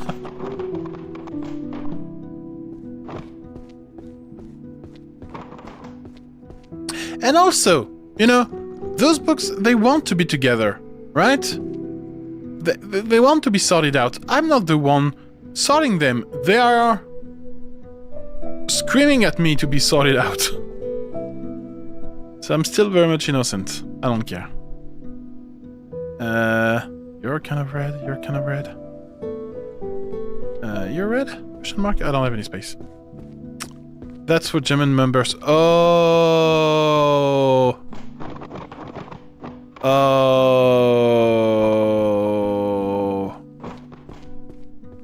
Oh, fuck. Well,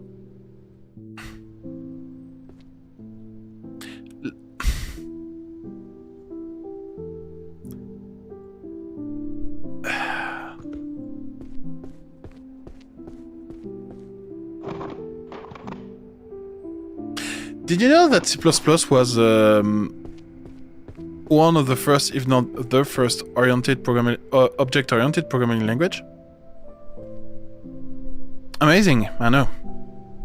So it was one of the first languages that ever introduced the notion of object classes and...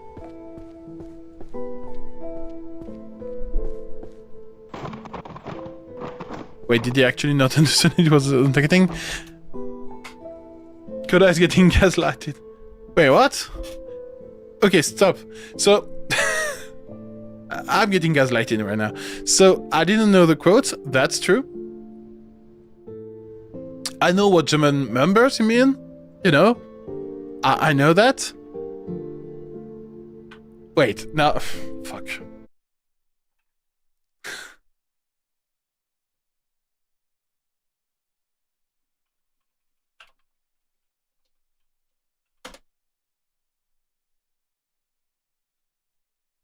Yeah, there's nothing on internet, but if I look a certain German word...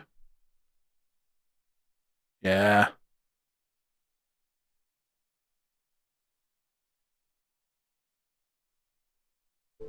So it was a real quote, but I was referring to you being semi-bullied by us. I mean, I trust you guys. Maybe that's my mistake. I should not be trusting you.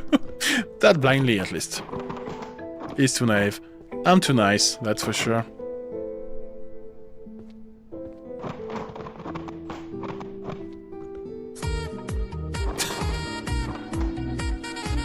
No, I'm gonna get copyright struck. No. No, not to his song, by the way. I never was. But yeah, I actually heard this defense that, you know, they were just doing their job, and I mean, it's probably true to an extent to some people, but like, it's really hard to like take it as an excuse. I think it's not good. That's the one? No, it was Careless Whisper. Is that a copyrighted song? Technically, yeah. Technically, it is. I don't remember the band name, but yeah. I mean, any song is copyrighted. Well, okay, no, the terminology is not right. Every song is protected, but not necessarily copyrighted. Copyright is just an American way to declare your song from a certain date, etc. And there is equivalent in other countries. But we use the term copyrighted more widely nowadays. And in that regard, yes, every songs are copyrighted. Even the song that was released yesterday on Rob Koda's YouTube channel. Just saying. Are we actually discussing that right now? Listen. I'm just doing my job as a streamer. Yeah, TM and something. Yes, so TM is for trademark, and there is a third one that is pretty widely used, and I don't remember what it is. But yeah, technically, when you create something, it is automatically yours, and nobody can copy it. When we talk about something artistically expressed, but then depending on your country, you might need, if you go to an actual lawsuit, R is what is R again? Is it for trademark? No. I don't remember what it means. Artistically expressed. Well, I mean,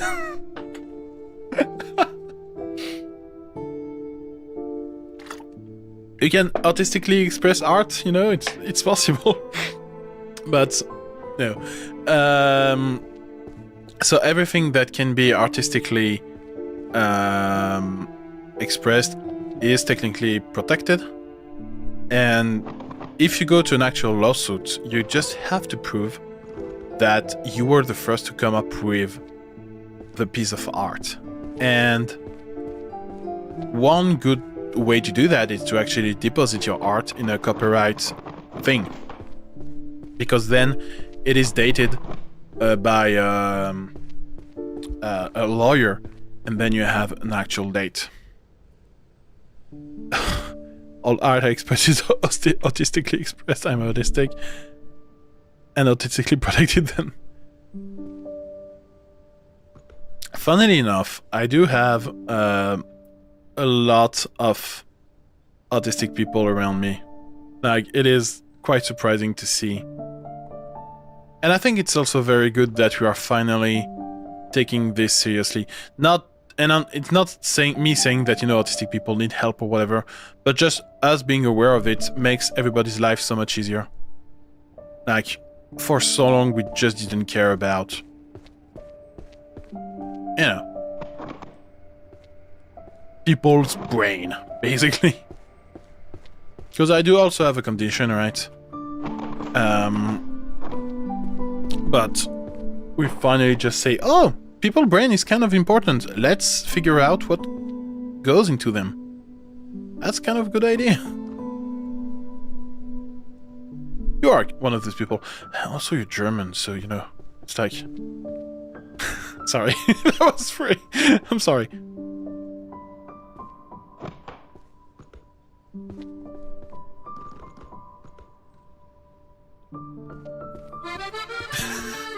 Oui, oui, en baguette. You are German.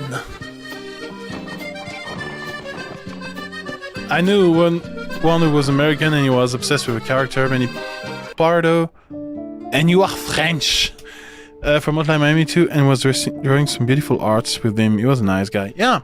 I mean, technically, if I'm not wrong, autism is just at its very core, and like the most basic thing is that you have trouble to understand social cues.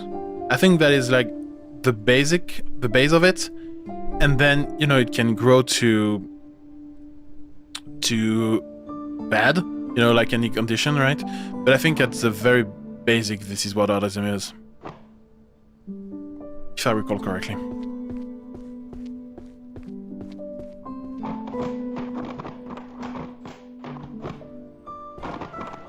Somewhat, because people that are autistic at a very low level, you almost don't notice it, and like even to a medium level, you don't really notice it. Like, it's really when it's very strong, when the tism is strong, like we say, that you may notice it.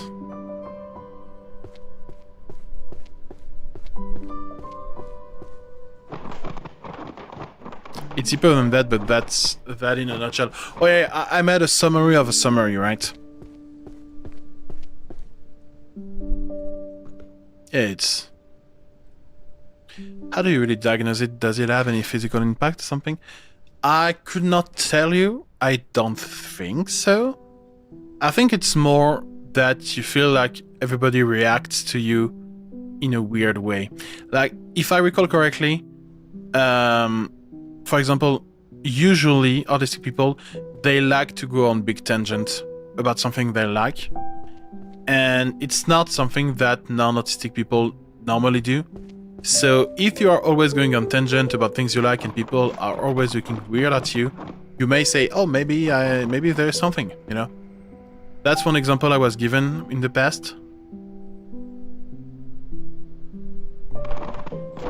Asking suppressing can also be the cause of the more mental illnesses, yeah. It's kind of dumb, but you can really easily pretend as one. Yeah, I think the worst example I have in mind of someone pretending to have one illness was this girl that was pretending to have Tourette, right? We're not gonna lie, I got it diagnosed, and that motherfucker test made me feel like a motherfucker toddler. Yeah. I mean, the only test I did was the brain test. It was fun. It was math. I liked it.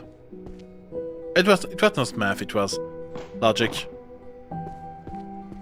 It was very cool. I liked it a lot. I still at some point I think want to have myself tested for ADHD with the but yeah, the ADHD without the hyper excitement thing. But my therapist told me that it could be depression is giving the same symptoms, and also the brain thing I have is also giving the same symptoms, so...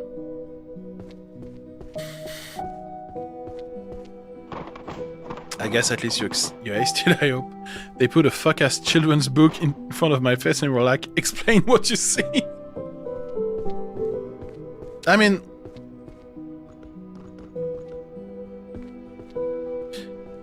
It just shows you how intense a condition can be, right? Like, if the question is there, there's probably a world where some people don't answer that, so I guess there's that.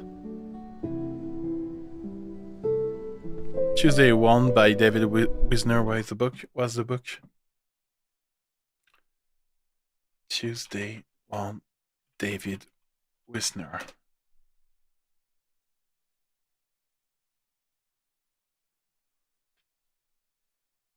Oh yeah.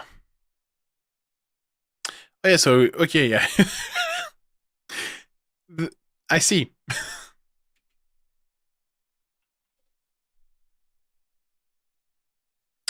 It's really hard. I mean, yeah. I wonder what this is about.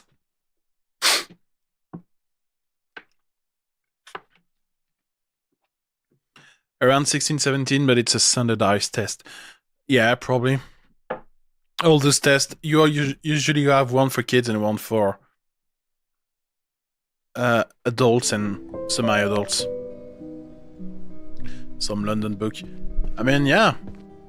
It's about Tuesday, there's a book and there was a clock and there was a dog, so... What else do you need to know?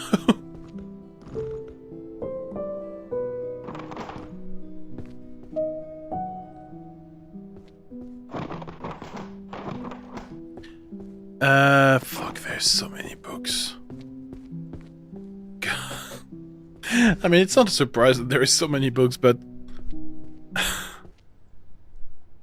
What the fuck am I doing with my life? And the crazy thing is that I'm loving this.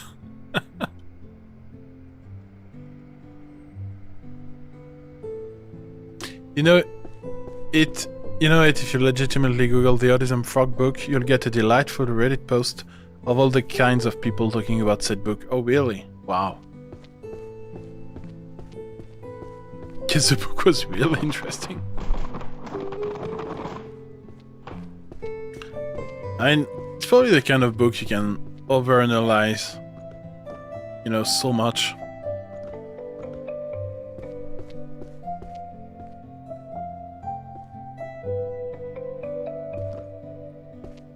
There's a frog flying on a motherfucking lily pad. Okay. Yeah, that's unique. What the fuck am I supposed to explain? Well, I think you did it perfectly right here.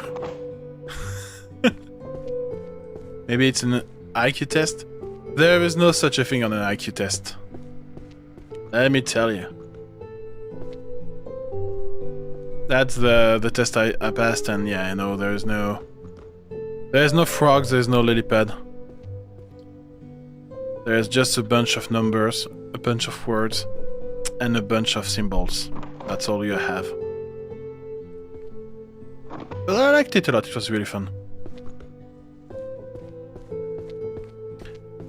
An army of them flying through a motherfucking city. Fuck! Oh no! Wait, I just put purple books in the red pile. No! Oh fuck, you were purple too. You were purple? No, you were red.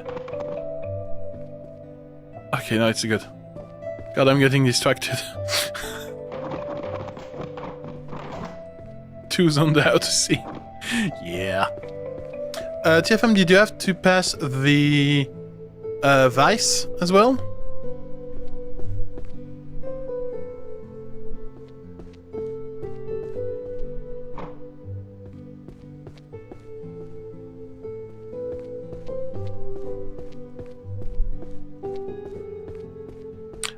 No, it's written W-A-I-S. I had an IQ of 128. 2 points too low to go to school for gifted kids. So you passed the test when you were a child?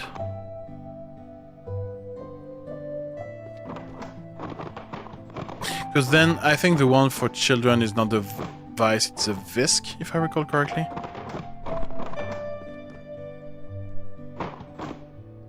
The Grosser Lucas. Oh yeah, so it's not the same as the rest of the world, I see.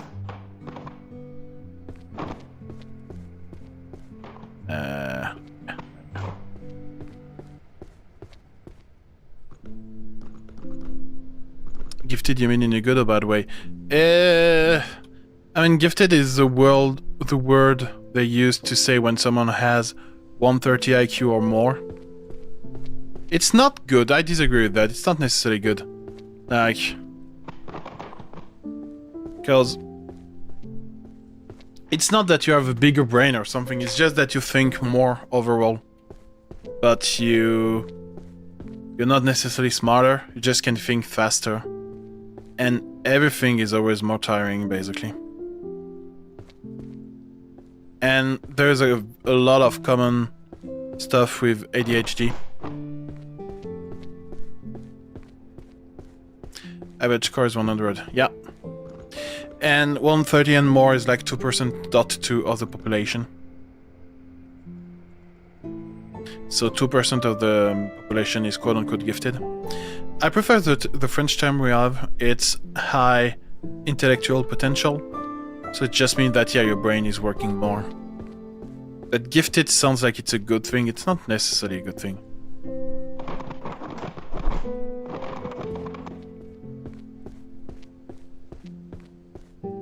I had to do like 5 IQ tests in my life. Oh god. Yeah, I only did one. Like a couple of months ago, or maybe a year ago at this point. Shit was fluctuating, yeah.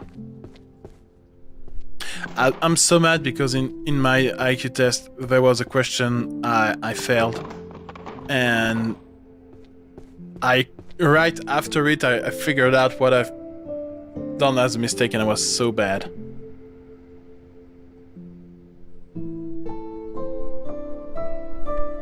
I was between 115, 114, 132 over the whole test. Well, I'm 132, so I'm gifted officially. And there was one of the tests I like destroyed.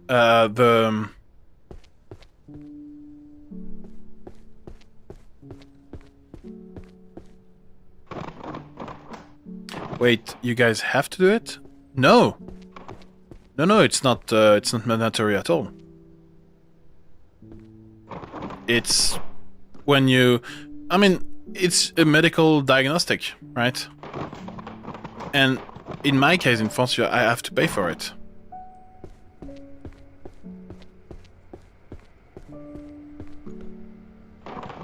Yep.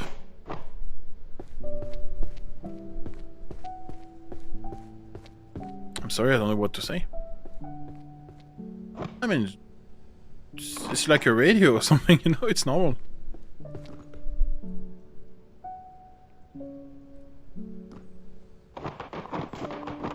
A lot of medical exams are not reimbursed.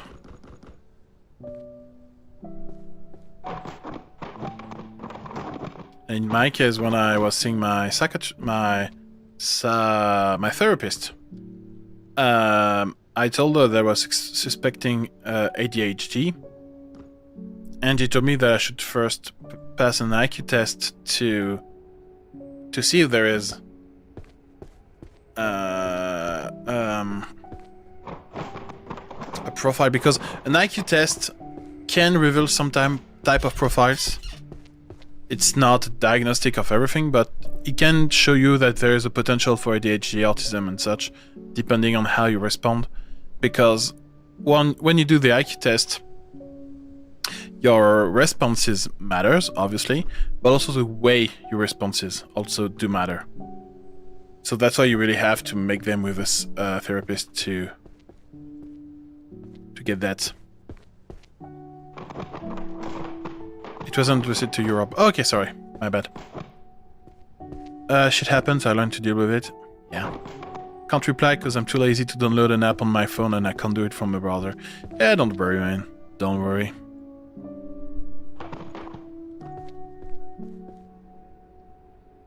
But it's really funny when I was diagnosed with the IQ stuff. Like, a lot more thing made sense in my past. Like, that was crazy. It's a crazy realization.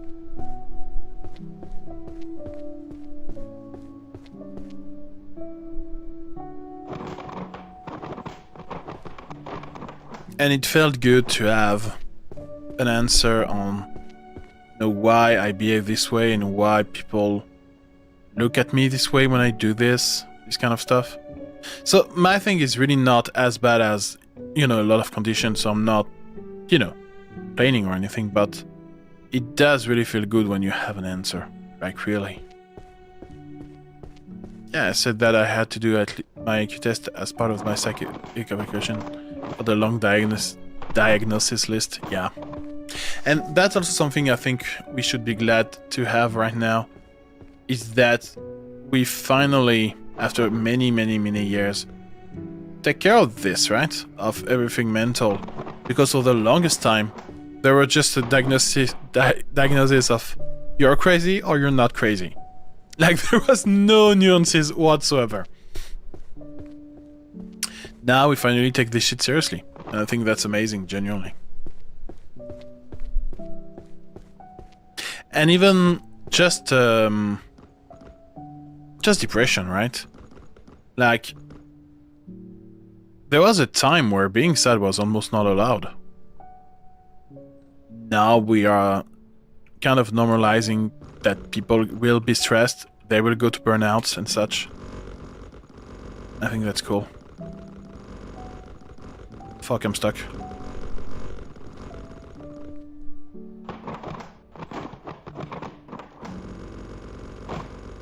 Wait, which book is blocking me right now? Okay, it was you.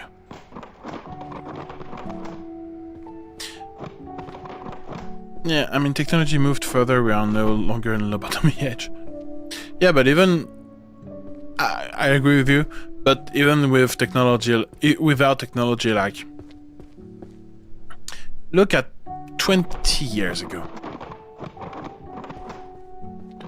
We had the technology to just say, oh, you are depressed, let's do something about it.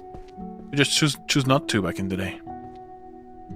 And especially for men, because being depressed and sad and having emotions was considered weak. So a lot of men just, you know, swallowed it, and that was it. Which is terrible, by the way, but...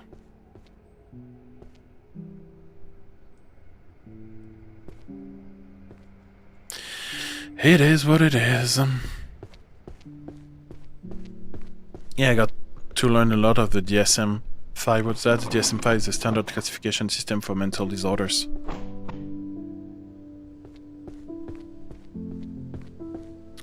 Do I have a complete series here? Yeah. Detective the Ripper.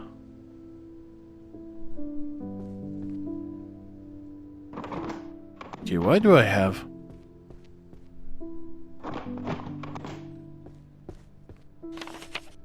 yeah, I'm not gonna carry it, sign.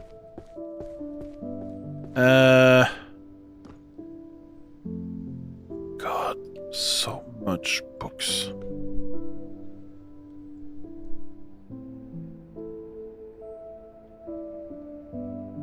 The funny thing is that at this rate, there's a chance that I don't put more books in the shelves and I just do color sorting. That would be crazy.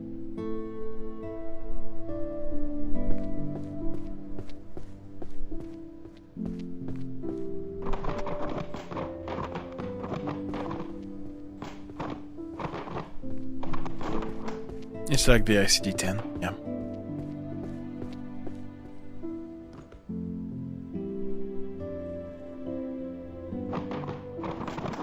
Then again, I'm really glad that we are now taking this shit seriously. Like, I think for far too long we were like, oh, you're just crazy. End of diagnostic. That was definitely not cool.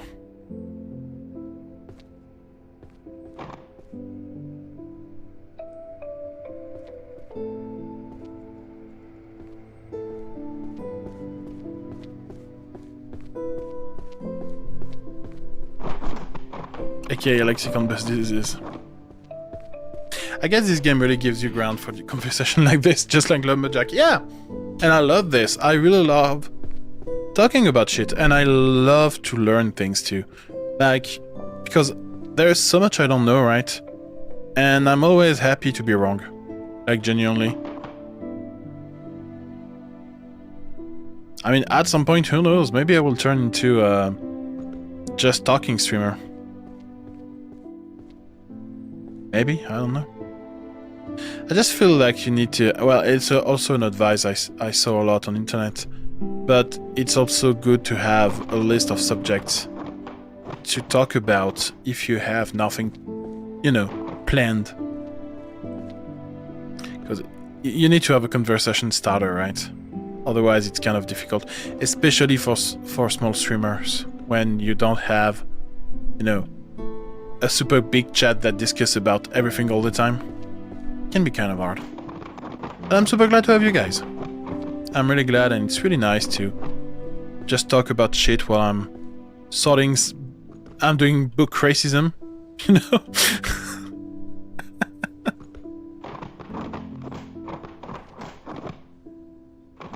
God. Book racism was the best. The evil conversation started because I'm yapping without a break. A starter, yeah. And I mean, it's also very easy to prank the streamer, right? With some quotes from some German people, you know? I'm guessing that this have some kind of value.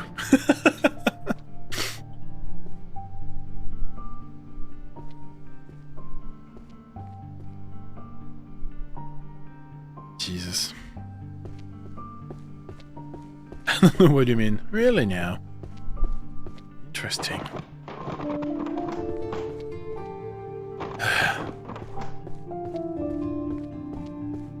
But yeah, cozy games are awesome for that.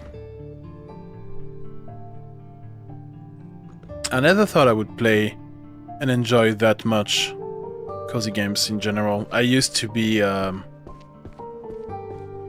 not gonna say I was an hardcore gamer per se, but I was definitely not involved in this kind of games. I don't know why.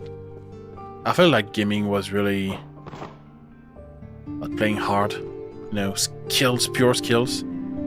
Now look at me, sorting books. I mean, I guess there is a skill to sorting things, and I think it's also probably very interesting to just have a look at how everybody is sorting the books. Like, there's probably so many ways to do it, and you could probably make a full paper on that. I'm sure that could be amazing. I'm currently procrastinating playing Terraria. Terraria is one of these games I need to play at some point too. Because I've been... like, I obviously know of the game. I remember it when it was quote-unquote just a Minecraft 2D. Never was, but it was... all the journalists were calling it like that. And there's such a strong community around Terraria. And it looks like an awesome game. I'm just scared that it's a bit big for me, but I'll see. Because with time and with age, I feel like I dislike very, very big games. I like to have an ending in sight. The only exception being, of course, Lumberjack's Dynasty. But this game has... you know, it has a pass for everything, you know.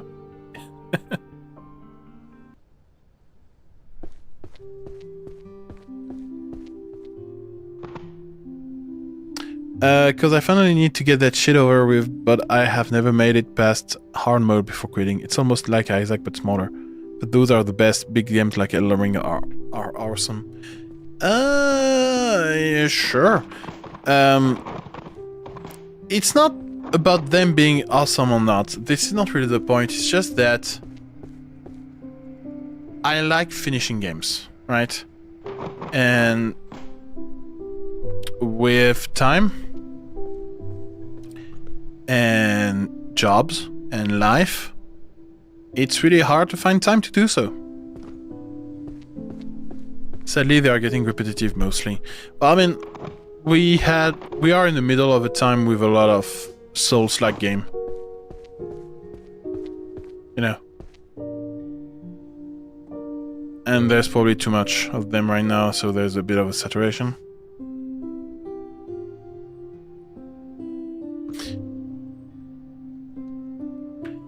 you may insult German beer, but if you say something against Elden Ring, I'll book a train to France. Calm down, calm down. I haven't played Elden Ring yet.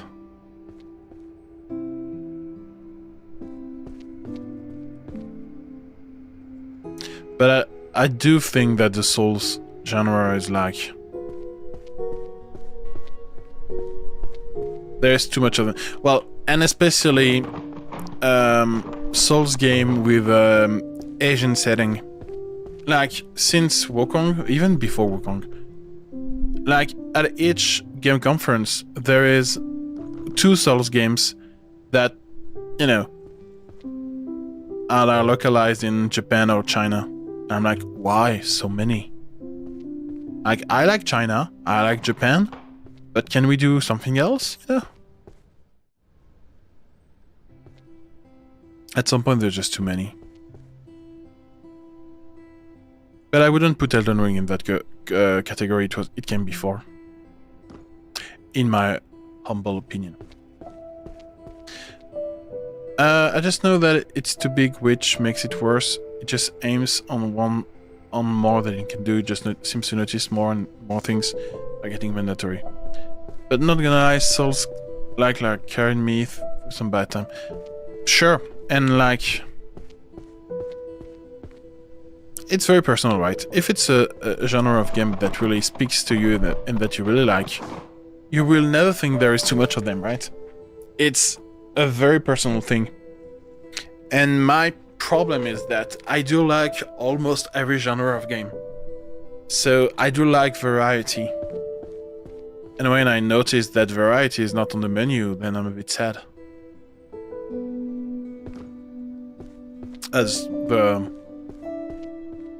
Yeah, that's it. And right now when I see Game Conference, I'm like, oh yeah, another Asian Souls game. Yay! I've seen that before, a lot.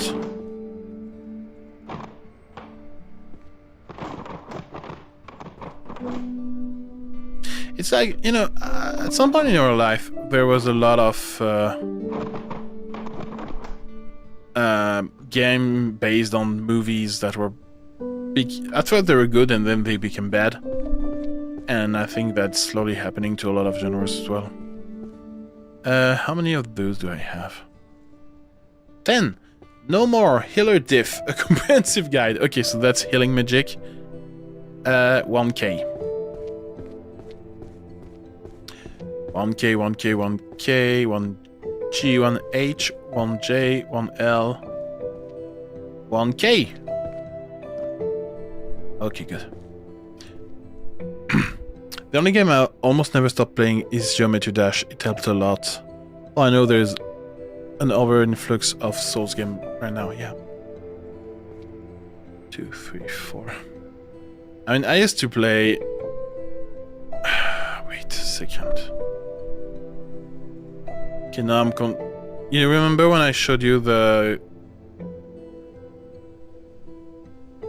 Wait. Those books. Are they good? Do they shine as much? Yeah, it's okay. They shine. I used to play a lot of Clone Hero at some point. And this was really my go-to game. Because it was easy to pick up, there was my guitar on the side of my desk. And, you know, as a guitarist and a musician, you know, it makes sense for me to play this kind of game. But unfortunately, the community was bad at some point and I just wanted to not be associated with them anymore. And I quit the game. Because the community was really that bad. And it's sad. Nowadays, I don't think I have a go-to game. Like...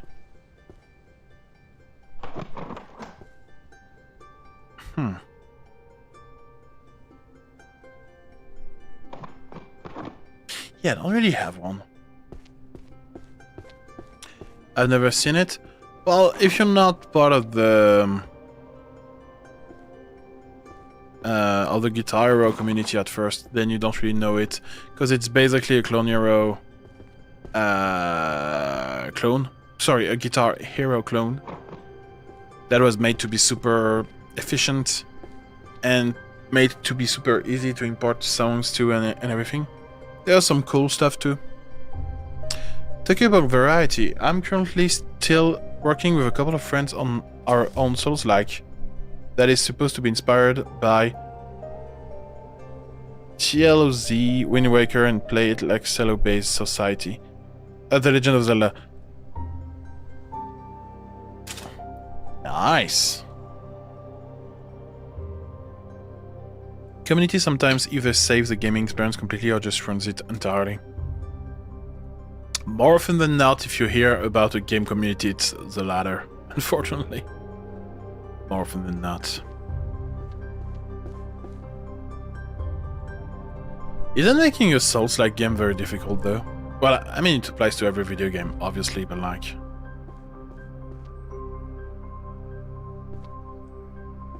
I feel like a Souls... be hard.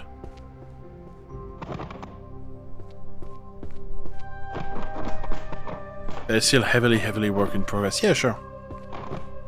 I mean, a lot of games are, for sure.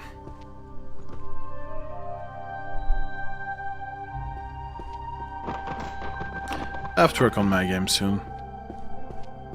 I'm still just working on the camera system, and it's already so much work.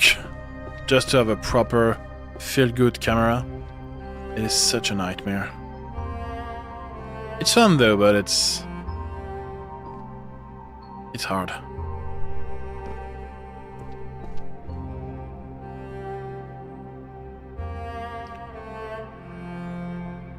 The most obnoxious and easy example is Undertale. Yeah, that's true. But it has been worked on for a while now, but yes, we might not choose the best game genre for our first big release. I mean, I feel like it's the case for any type of game, right? Like, you know, there's always this advice online, you should do only small games, blah blah blah. And I understand it, and it's true, but also at some point you just want to do something, right? There's your dream game that is lurking around and you just have to go at it. And I guess this is... no. You have to make that choice at some point.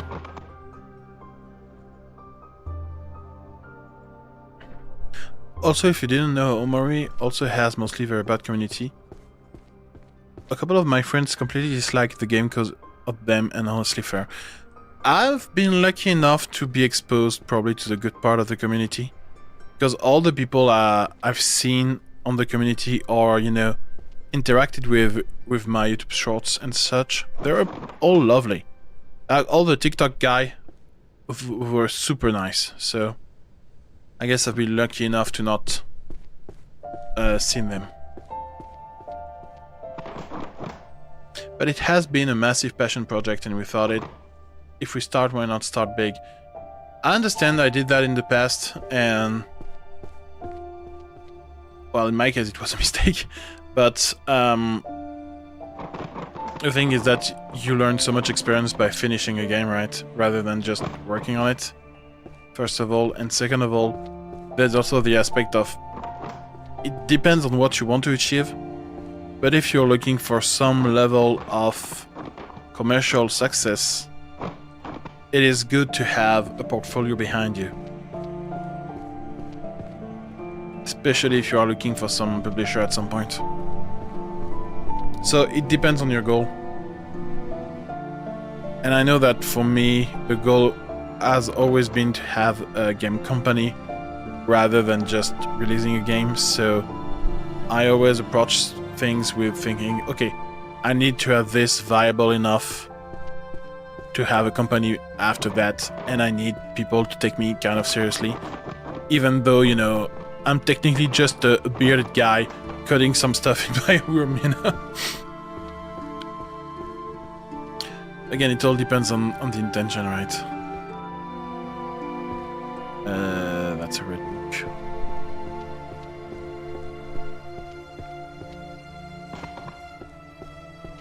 No cat can enforce pedophilia into the community. I remember. What?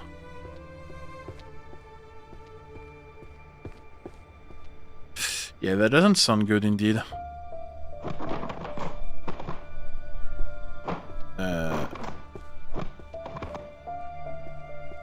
Okay, and what is this book? This is this one. I'm still missing quite a bit of red and white book. That's funny. And she has fetishes on that too. It said that, yeah. Yeah, that's... I mean, I even feel bad about calling that fetishes, but I get your point.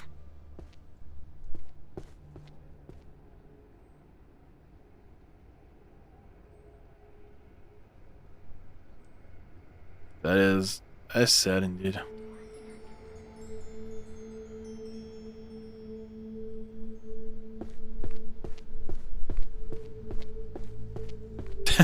Yeah, I mean...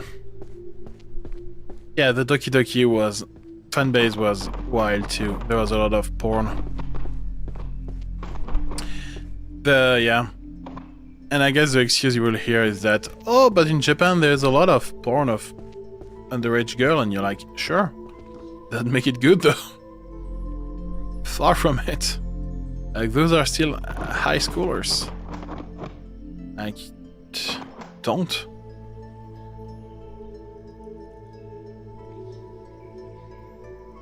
We're planning to self-publish on Steam. That's a choice. I mean, it depends. It depends on so much stuff, right? Because self-publishing on Steam is, you know, you're in control of everything, but you don't have the push you could have with working with a publisher, right? But then you don't have to deal with as many deadlines, so it's just a complete different experience. I know that in my case, I was looking for a publisher in my previous project because, well, we could not finish the game realistically without going full-time on it. And so going full-time on it required a salary and required money and required a publisher in our case. But everybody's story is different, right?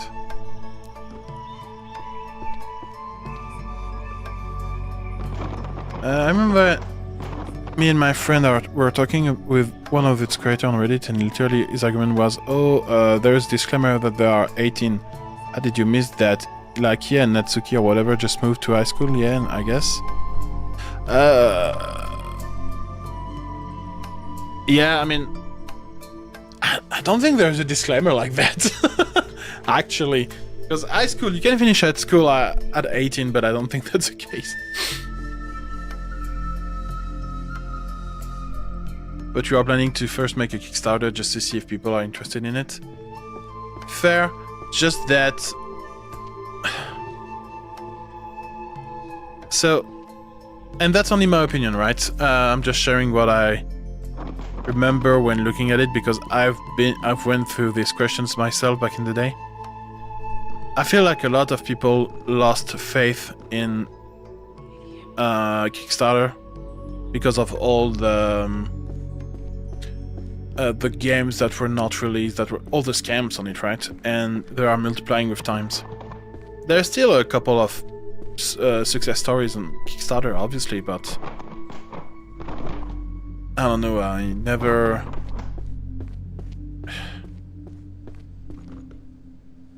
I don't trust it anymore, myself.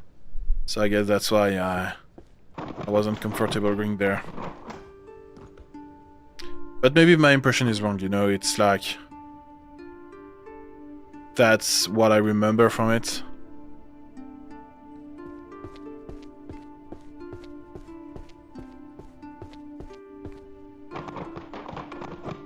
There is to justify all the killing, really now? I really don't remember it.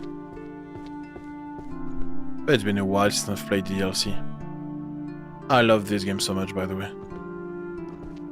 It's an amazing, amazing, amazing, amazing game.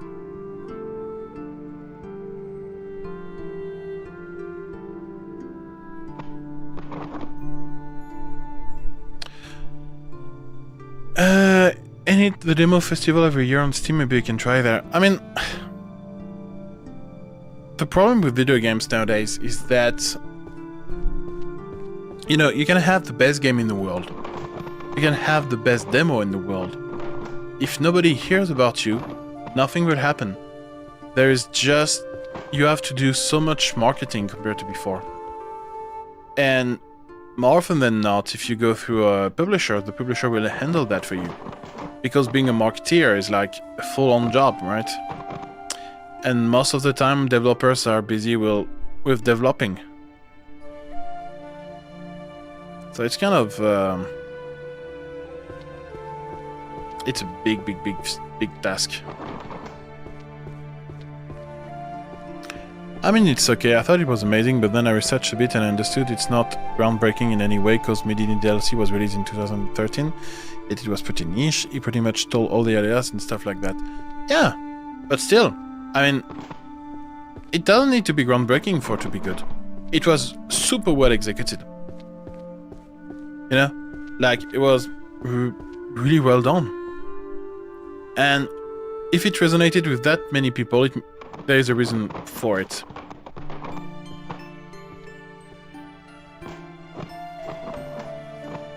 Like, no game is like actually original when you think about it, you know, so... Fair enough, but that's why we said we want to make a demo out for Kickstarter, that people see there is something being worked on. Yeah, sure.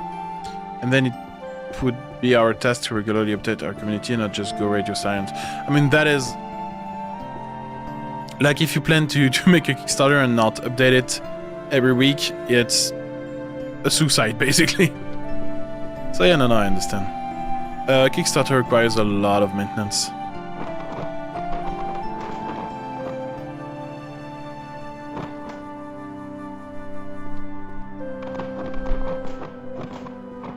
And I am a strong believer of good things will spread. Yeah, I think that's probably where I'm less hopeful nowadays. But you're probably right on... I think, like, communities will find their things there, right? So all the souls, like Enjoyer, will probably find you. That makes sense, I think. Because the game makes such characters so it's easy to relate. It's just easy manipulation and not amazing writing. You see some characters and you think, yep, it's me, and you build a connection, but I don't think it's good writing. It's not, I mean, the point is not to make a right, it's everything. Like the character design, the music, the writing, like everything is very well put together. Like, it's more the product of everything that is great rather than one aspect of it. I think this is really where the game is really nicely done.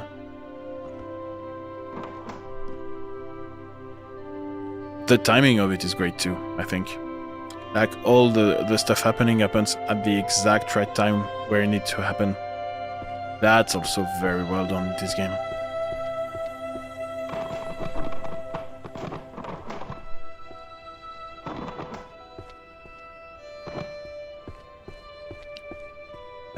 Okay, so we have this green, weird. I have another weird around. What is this? Oh, this is a white and red. We had this series somewhere? Oh yeah. There you go.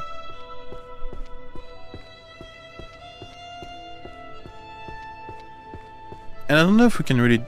We really can do that because of some bullshit some people pull a virus game on Steam, but another thought was just to invite people of the public life, streamer and such, to our game via keys and such. This is a very popular way to do stuff as well. Like, it's sending your Steam keys to streamers and everything is one of the best way to market your game nowadays. Like, sure, there's no question to ask. You should absolutely do that.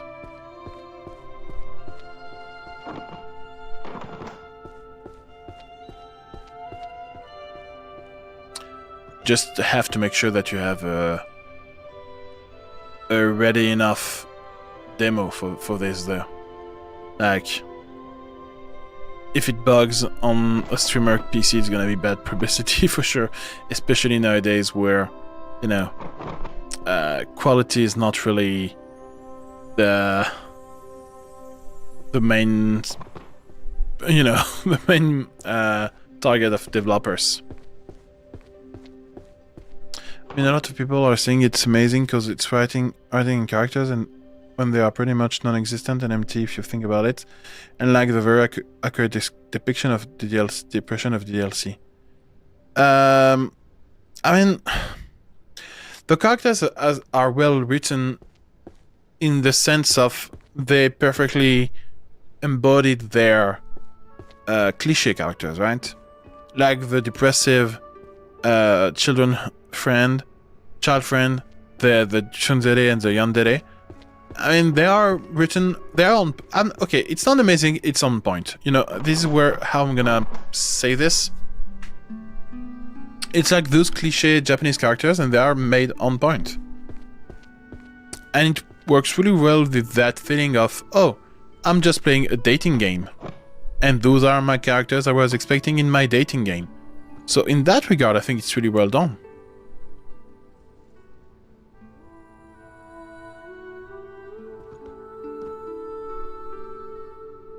Oh, that's a weird one. Slide's got a key marketer game. Sure, man.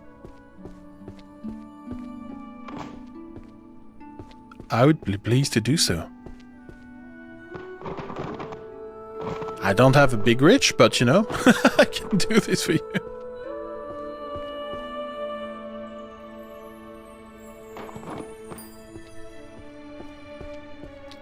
Irisha has depression. Natsuki angry has depression. So he seems happy but is depressed. Manika also some like that. I don't think it's good writing. It's not bad writing either. Like, for me it's good writing. It's not great writing. I think that's like the nuance I would put. It's an effective one. Healing is 1k and 1k is over there. My homie went into the DLC without knowing what game it was. Man, brutal. Just... I thought it was a normal dating game. Yeah, that was the best experience, yeah. Just some people idolize the game like it's the best game ever. It's okay, it's 7-8. It's not the best novel either. I mean, it's... Rating a game is so freaking personal, right? Because it all depends on the context you played it. Like... That will impact your note and impression of the game so much.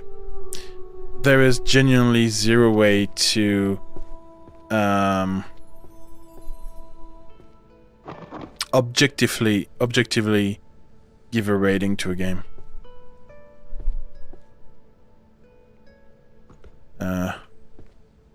Fuck, do I have only 8 of those? Fuck. Okay, let me put them over there because the yellow one, they are not... There's not that much yellow. Watch him play the entire game. Said nothing. That's evil, man. Well, there's a median one. Still, it's not... I don't think it's a good depiction of a game's quality. Because here's the thing. If half of your players comes from a streamer or let's player, they are not going to be objective with your rating anyway. So it's like... It's hard. It's really hard to find a good way to objectively classify and rate a game. And I think it doesn't matter anyway. Like, you just play a game and you see if you enjoy it or not. I think that's really the only thing that matters.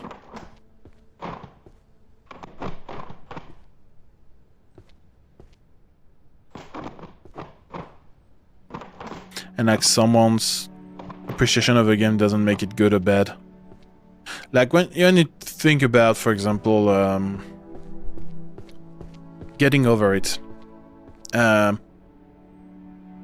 I think that's a game that is clearly overrated. It's not bad, but it's nowhere as amazing as people pretend it is. And that's just my opinion on it. Some people, they probably have the best time of their life on this game. And they're gonna think I'm crazy to think that.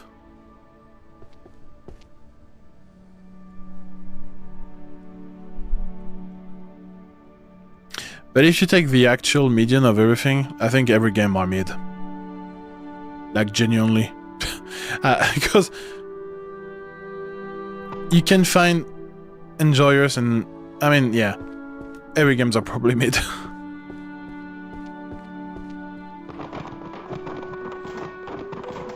I always try to rate a game neutrally.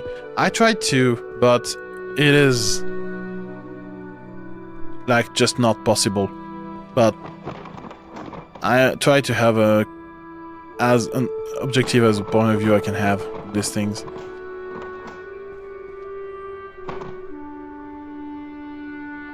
People say that Steam's rating is amazing, but like, fuck, no, it's bad. If a game didn't go through any kind of drama, it can give you a good indication of how many people bought and liked the game. But that's it. It's not a rating again. It's just, yeah, they played it or they didn't. And there is actually, I don't remember exactly the multiplication, but it's also a good way to estimate how many copies a game was sold. And I think you have to more or less, and especially for bigger number, multiply by 50 to know how much a game was sold, more or less. Of course, it doesn't apply to very small numbers, because let's say you have 20 sales.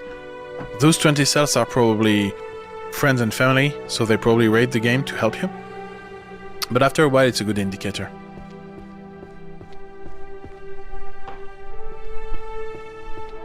That is green. And I always start a game with the thought, every game is good till proven otherwise.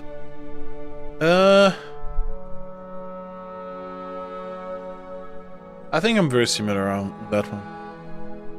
Liked is a very wide range too. There is liked that is decent 6 and beautiful 9, 10. I don't know about that mindset.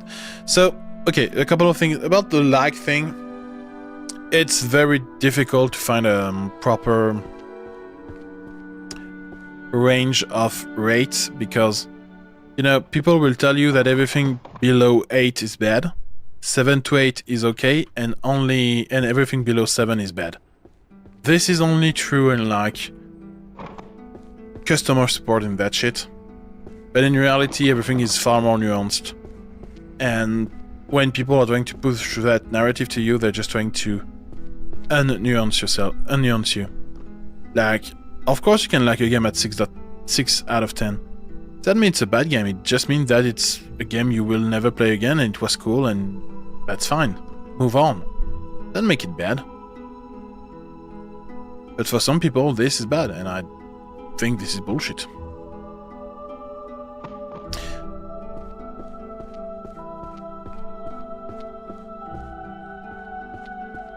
But again, this mindset is like very personal. Because we all rate things differently. But I do think that it's... I mean, okay. For a game, I do like to start with the idea that it's probably good. But, and to be more precise, it's more than someone spent a month crafting this. Like, it takes months to years to make a game. Like, there is no small effort. Even the, like, except for some, you know, Unity asset flipping, but that's something else. Every game has gone through so much shit. So, you know that someone spent a lot of time on it.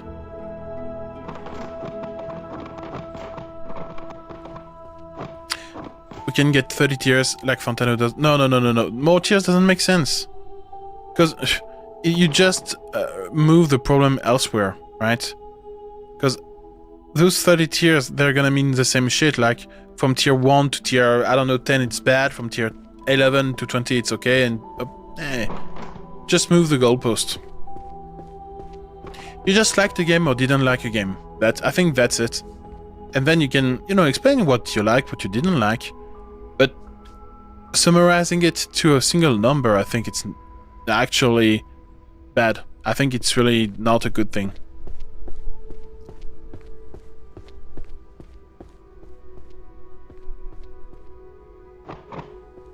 The best game is nothing. You get what you're told and nothing more and nothing less, actually.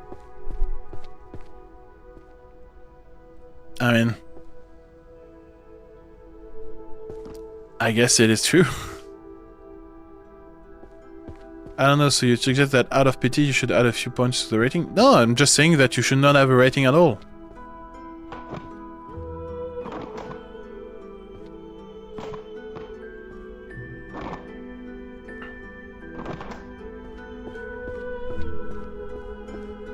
And if you like multiplayer, there's always nothing together. It's called touching grass.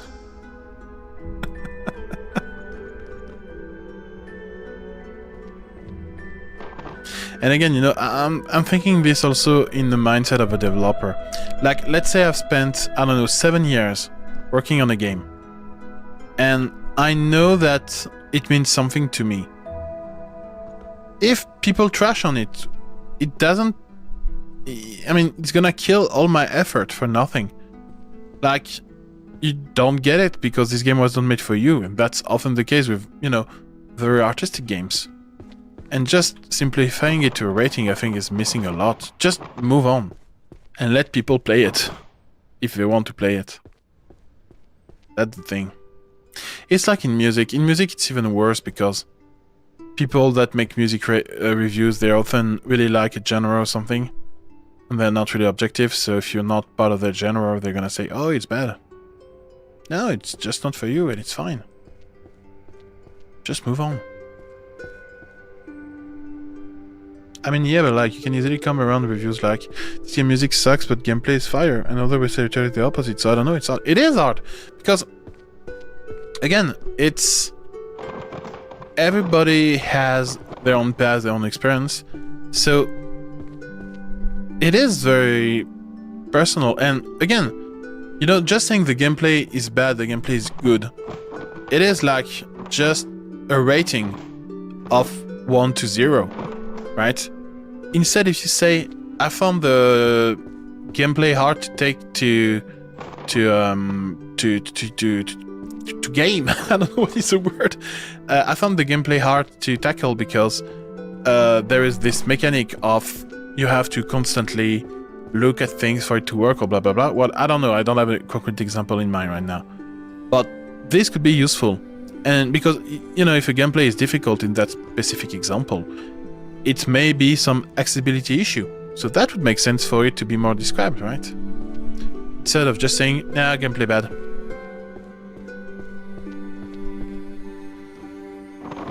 Music is where people actually care about ratings.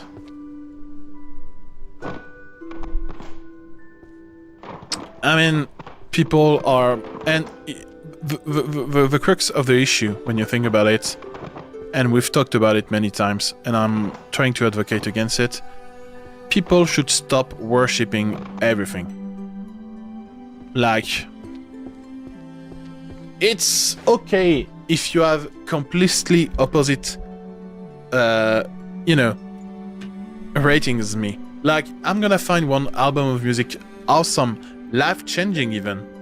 For some people, it's trash. That is completely fine. We are just not gonna talk about music ever. That's it. It's really not that big of a deal.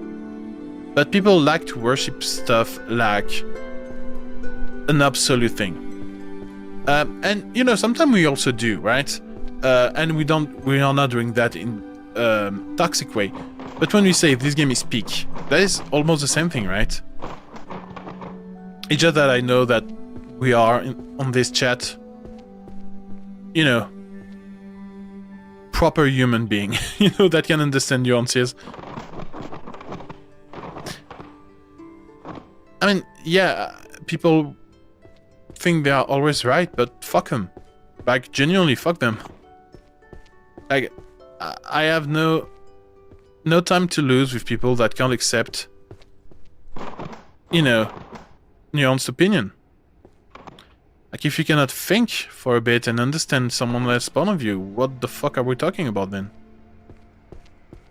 Like, I don't get it. I love when I have a different opinion than someone, because it often leads to discussion that makes sense, and then, you know, it either reinforces my point of view or challenge it, and I think that is amazing. If you're just like, oh yeah, this is big, this is trash, and everybody agrees, then what the fuck? There's no more art, there's no more anything. If you say this game is big, you are climbing. Technically right, yeah.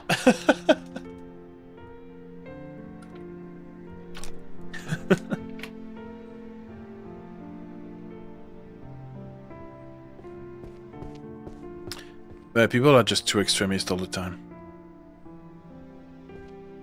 And, you know, when I say I like something, or I really like something or whatever, I'm always conscious about who I'm talking to. Because I know that some people will take it to at face value, right? I love discussions, not gonna lie. It's amazing. And the thing is, I feel like people don't understand that having a discussion is not like you are in a court and you are trying to defend yourself. Just exchanging stuff. It's not about being right. I don't care about being right. I care about your opinion. Because then I understand more about games, life, and people, you know? Like, I need to know that. I want to know that. Extremist, like book racism. Okay, book racism is not part of of discussion. This is something else. But sometimes it can be like, when I saw a video glazing one of the songs of the album, I said, mind you, this song ain't even top 10, but it's still a 10. And like 15 people were saying this is the dumbest opinion ever, and just couldn't understand what's your opinion. It's funny. Yeah, I mean, and again, to those people, fuck them. Like, I'm not gonna lose time with that. Because again, it's so fucking personal and so fucking linked to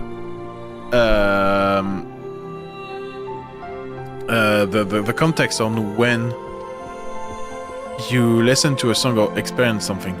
Like, look at this. Lumberjack Dynasty. Honestly speaking, not that great of a game. Like, in any aspect whatsoever, it's not a great game. But fuck it, it's one of the best game ever for me, because I spent so much great time on it. The streams on it were hilarious. Like, it's an amazing game. You see what I mean? But 90% of people will not experience that. You crush with the book racism meme now. No! Actually, hey, you have my permission to make memes on that and spread them on my Discord. Please make my Discord alive. I need an active community over there. Please, please, please. I'm asking for racism. It's probably a bad idea. Disregard that. Dumb opinion is probably top 5 most stupid combination of whatever. It's yeah.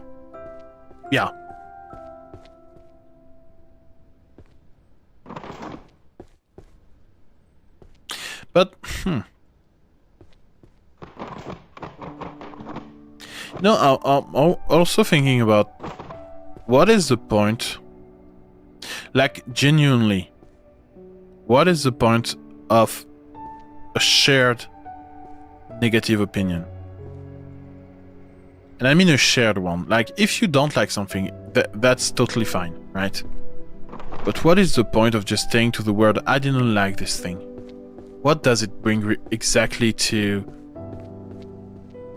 the world? It brings nothing. That would be a crazy clip out of context. I'm asking for racism. It's so crazy.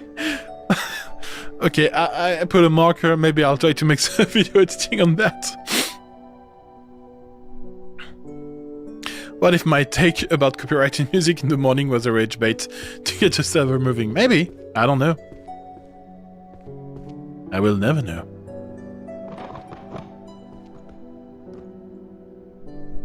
But it's I think it's a perfect example of conversation that, you know, is cool on itself, but also like there's so much element between the artist will, the fact that many big musics are owned by publishers, and it's something else, and it's all about money and blah blah blah. It's like, my god. If there was a universal solution, we would have found it by now. But evidently, it is not the case.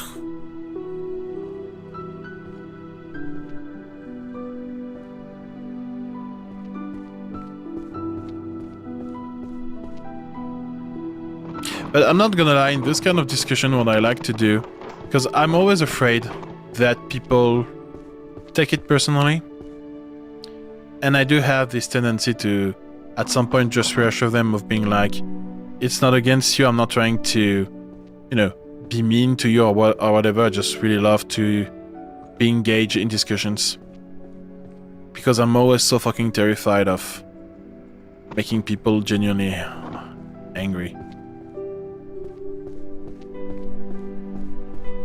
Like, I remember in my previous company, when we were starting to use AI, one of my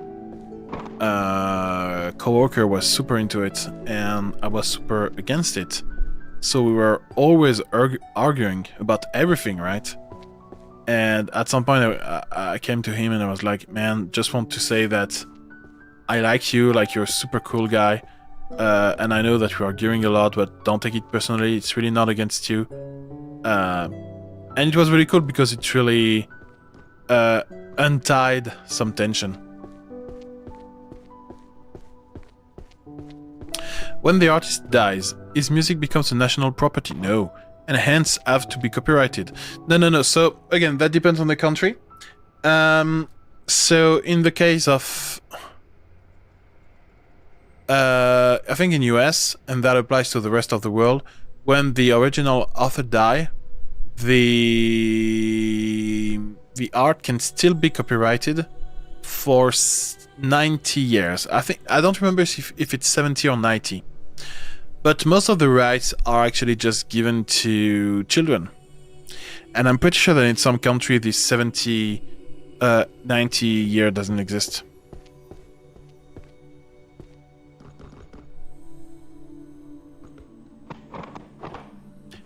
It really depends on the country, that is a big problem. And for the longest time, copyright laws were dictated by Disney. Because for the longest time they tried to keep the mouse, Mickey itself, like, protected. Now it's not, but it was a big fight.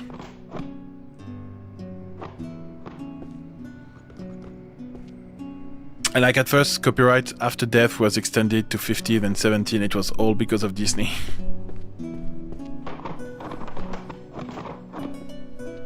I think the best option is for artists to choose in their last will or whatever. Probably, yeah.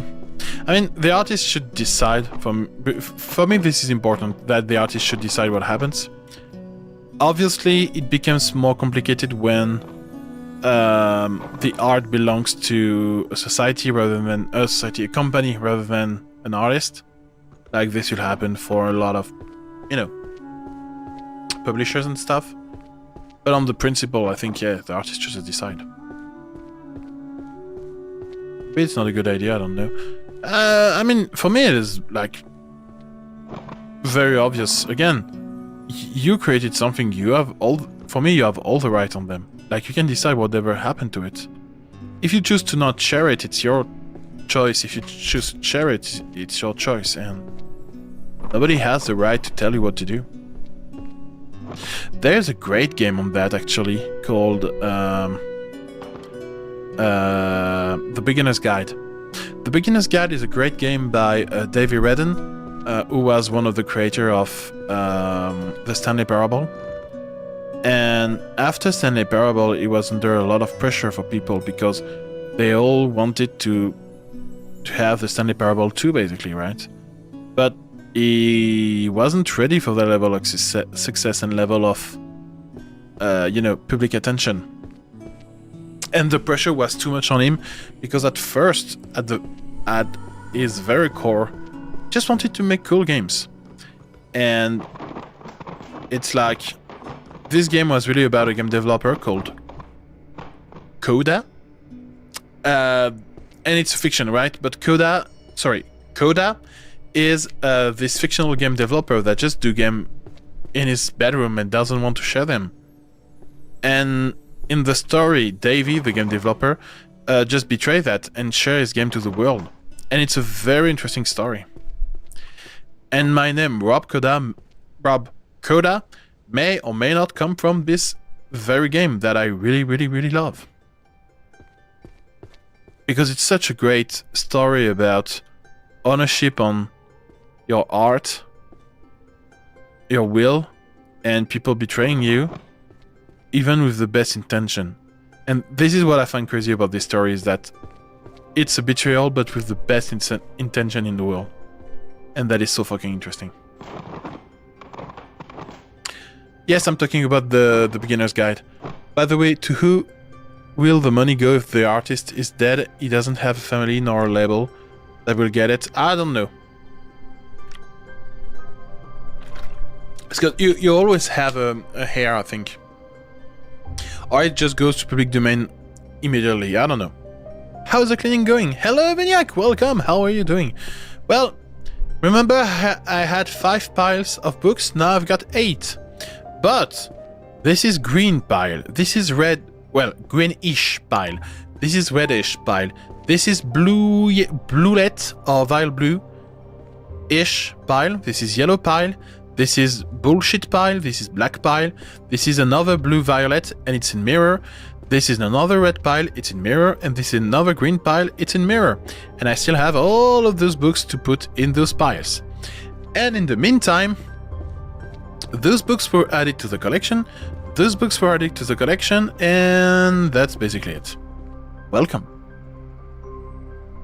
He is successfully secreting no. It's true. Order and chaos got it, just like in the old times. And also, look, Avignac. Strange technology from another world. The ultimate language, C++. There is C++ book in this library. I love it. Goddamn CPP threw that in the fire. Oh god. Oh yeah. And I'm still throwing books around, yeah. By the way, this didn't change. Well, if I was to do that with the CPP book, I think you wouldn't be mad at me.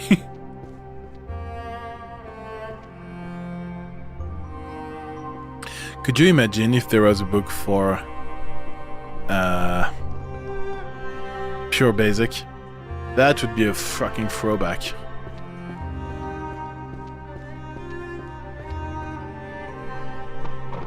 Oh, and he took care of the white first. I know, right?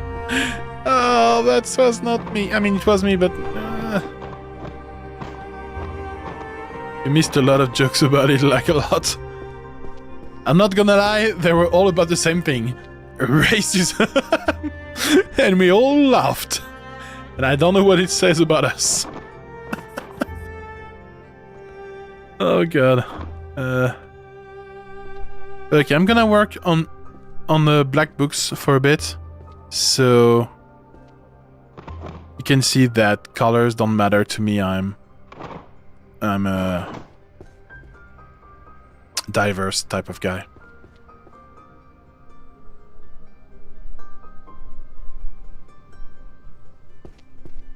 Oh my god. But yeah, I think this stream will be mostly about color segregation more than anything. Oh, C++. No, I thought it was C++, I'm sad. No, this is not black. This is black, definitely. You're not. You're. Yeah. And there you go. So the Twitch won't ban you. Yeah, I'm fine.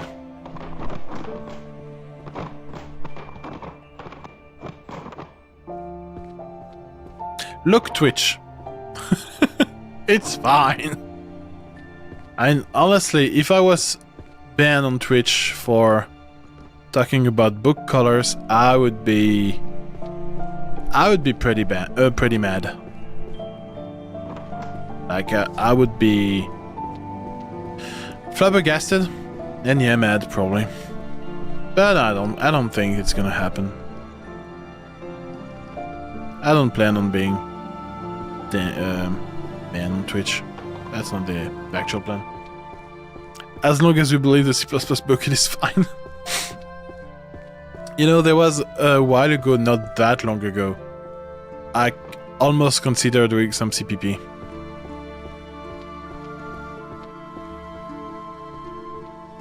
TFM ruined this game for me. I just thought it was a very nice backup game. It's fine. It's a real cozy racist game. God. I will stop talking. Complete guide to stealth magic. But yeah, it's but yeah, I gave up on oh, CPP. There you go. I gave up on the idea of C++.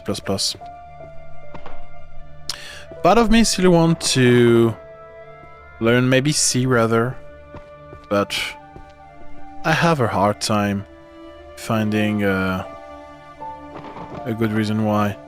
Besides me want to learn something else. It's not a bad reason, of course, but it's really hard to learn something when you don't have a clear goal in mind. And then comes the question, should I learn another language? Should I learn, I don't know, Rust? Or shit like that, I don't know. Everything is possible.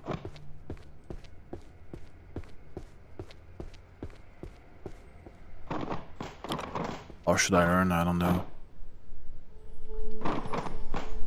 how to talk to Cloud or something? Feels like this day it's a better choice.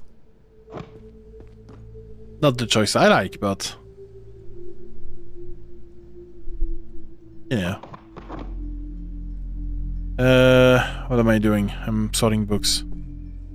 God, my brain is starting to melt. There we go. Too much books. Python. No, no, no, no! Why? Why?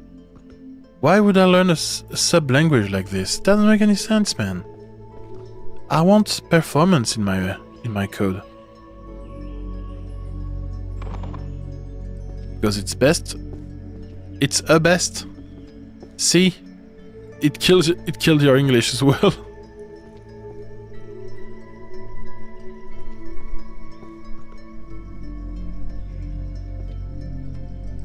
I mean, realistically, learning Python... I don't need to learn Python. I know Python. Like, it's like a 2 hours project. Like... It's me, Mario Python.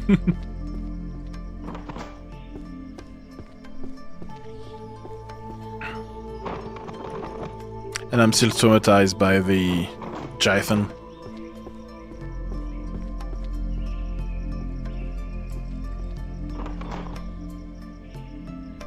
No, actually something I would benefit from learning, even though I don't want to, is JavaScript. Like, realistically, that would be another bad thing to learn. Because the internet is still pretty much running on JavaScript completely, so it would be a decent thing to learn.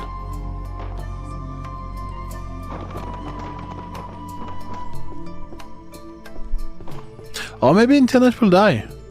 That's also a possibility. I don't think so, but you never know. Is there any other black books? Are you black? You're kind of black. Are you black? Are you purple? Purple black, I'll take you. Are you black? Yeah, you're red. You're black.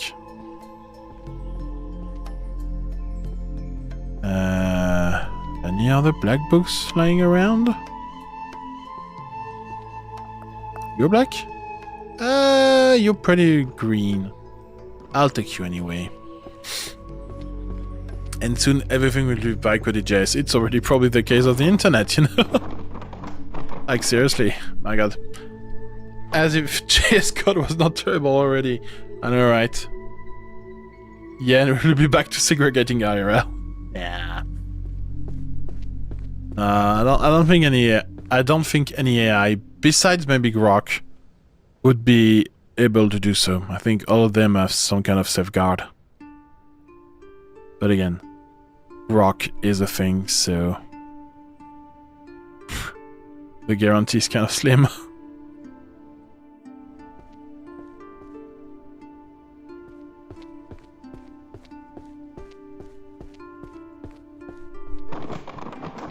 But yeah, I cannot wait for the vibe-coded code to be expensive as fuck.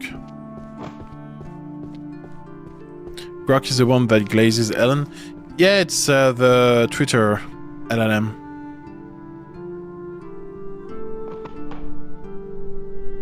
The one that did very bad stuff not that long ago. Like, it was missing like the very basic safeguard. So you could say, hey, this is a photo of a children. Could you, like, remove a couple of clothes? And it would do it. That was very, very bad. That was Grok. And the thing is, nobody was surprised. Wait. The beginner's guide. There we go. It's there. Trump America again. I mean, no, that's not Trump. That's just Elon doing Elon stuff.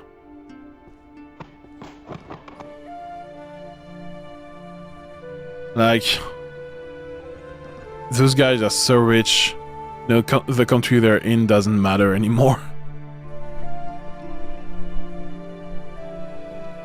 Who pushed them forward, though? Half of their American? Like, I mean, Elon pushed Trump because he was going to have a job over there, and he did for a while. It's just money. Like, it's just money given to big people, and they give them money, and they're just sucking each other money, basically. Like, there's no logic in what they do.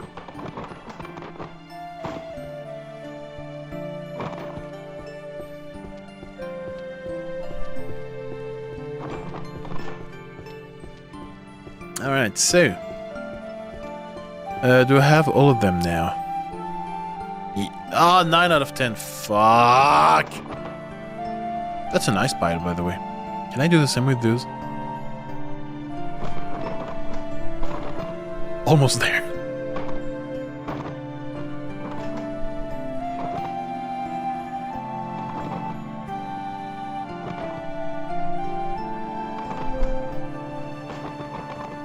Good enough.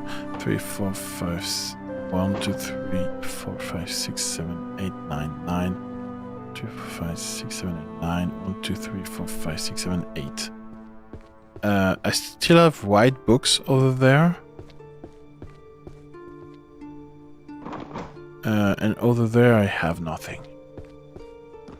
I mean, they were both friends with Big Stein in... Yeah. I mean, they knew each other, like, all the rich people in the world know each other, right? Like, there was no surprise there.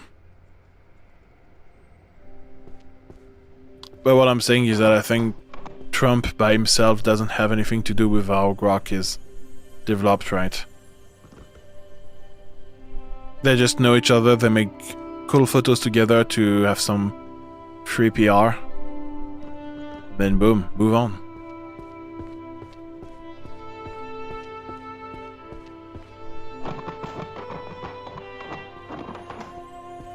They both share the same political opinion, though. That's true. And partially, at least. God, I love this stream that is non-political. I don't mind, by the way, but I just love that I've put a rule to say they should not talk about anything political, and boom. Guess he wasn't on the island, my god, Kanye. He was probably... Was he born when all it happened? Like... Because the island shit was quite a while ago. He's 50. Is he that old? Oh man. Fuck. Yeah, I guess he... could have gone age-wise.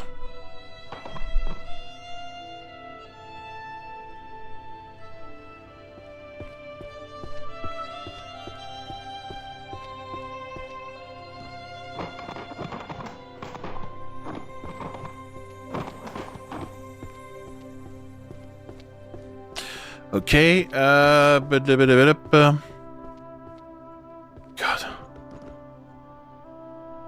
Or something close. Yeah, I don't need the exact number, I don't care. Just a vague idea is good enough. Yellow book. Yellows are over there. That was a bad shot. There we go.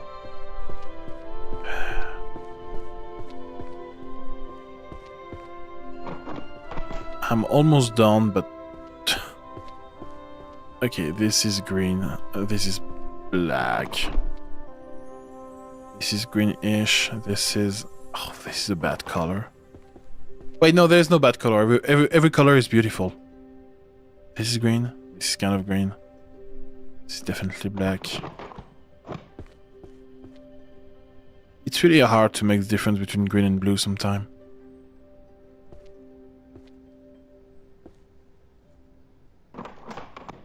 I'm gonna have so much overlap between colors. This is gonna be a mess. A beautiful, chaotic mess, and I love it.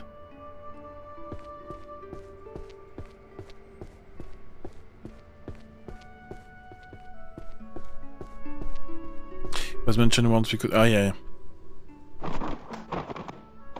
Yeah, I mean, you cannot just look at mentions because, yeah, they were talking about...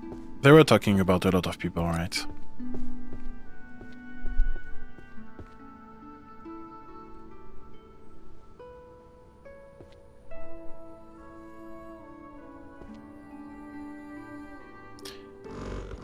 No, I'm stuck again. Fuck, it's okay.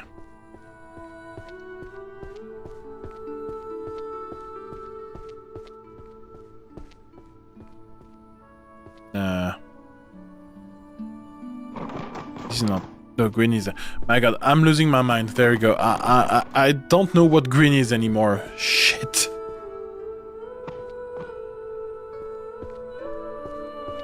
What am I doing? I'm sorting books. I'm losing my mind. There we go. I don't know what I'm doing anymore. Shit. That's black.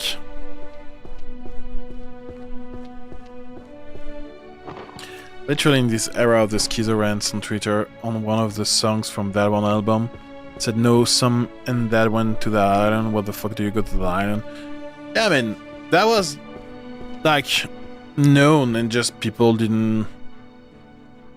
were afraid basically to tell anything about Epstein because he was so powerful, right? So, well, up to recently, right? But it was it was an era for sure.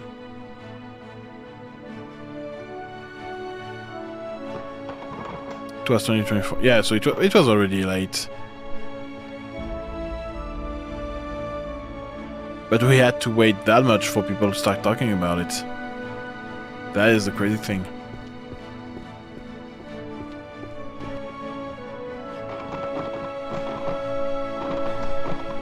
The first release of any file. Yeah, but people knew already. That's the... Like people that were in this part of the world, like the rich people, they knew. Yeah, people around were elsewhere, of course. That's normal.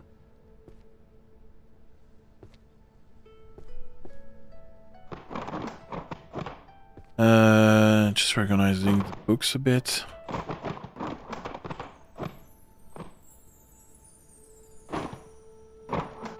I want to keep you because you're a weird one. There should be another weird one. There we go.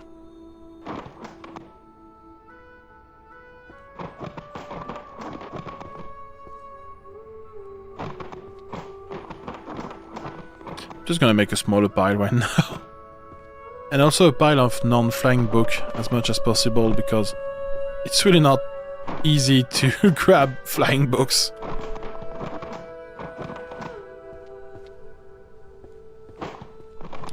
And I'm also afraid they might phase out, because some of them already did.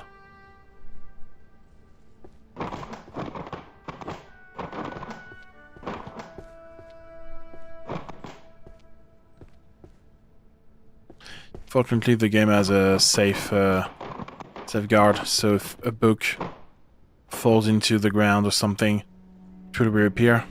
That's good.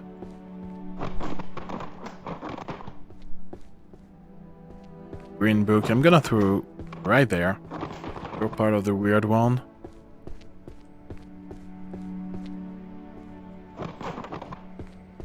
It's kinda crazy how fast people moved on, but I guess the same as government credit worked. I mean, there's maybe that, but there's also the fact that people have a very short attention span. Like, genuinely. They don't... A lot of people don't care, they just consume. Like... A lot of people, if they are not directly concerned, they don't give a fuck. So, I'm not surprised.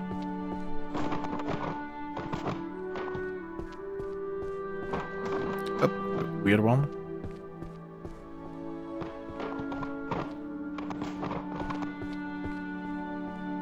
I'm still missing so many white books.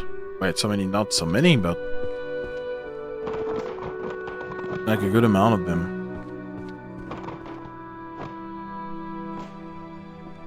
Oh, pink book.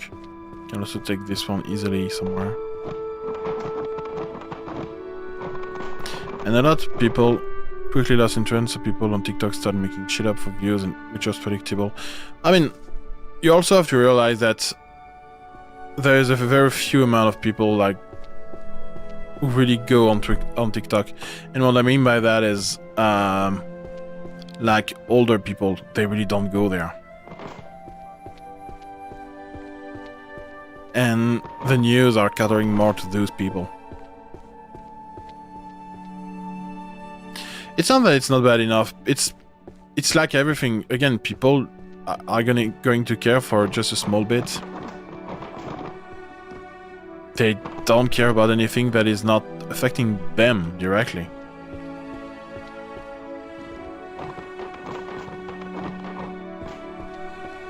That's like the sad reality of this shit.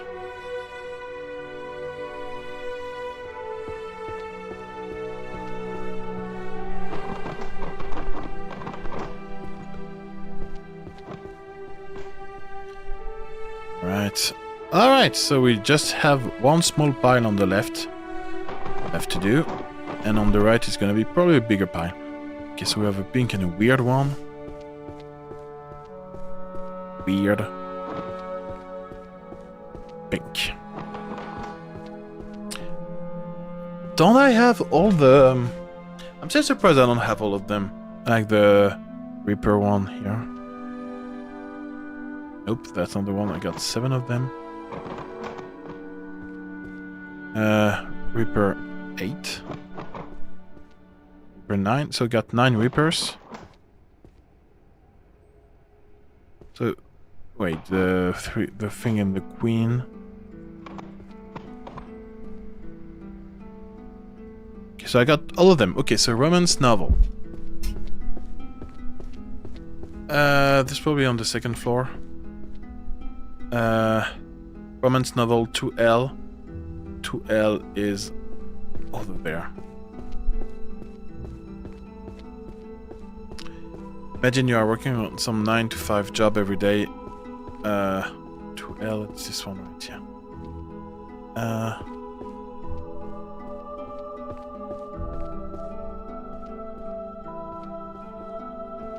1, 2, 3, 6, 7. It was number 2, fuck. Number 2. 3, 4,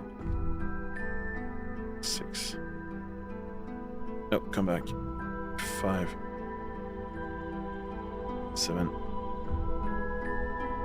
8, 10, and 9. Do I have space for 10 books there, though? No, this feels weird.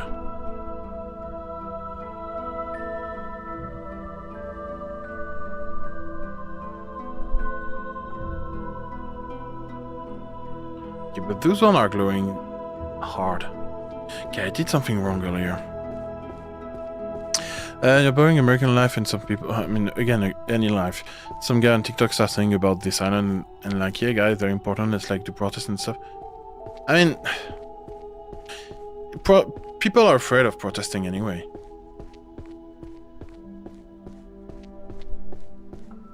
Okay, so I guess this is why I made a mistake. So those should be on big shelves. Okay, now this is glowing. Okay, so I guess there is smaller series. Like so far, I've only been exposed to series of 10. But maybe there's smaller series. That is interesting. Okay. Terrifying, but interesting. And I guess I have no way to know that. That's great. Okay. So now it's Whisper of the Moon. How many whispers do I have? Only 8. Okay.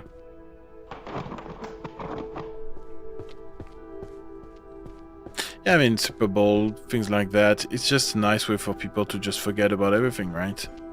Their life, with their struggle. I get it. It's nice sometimes to just not think about stuff. Oh, the Reaper. I got the last Reaper. Let's go.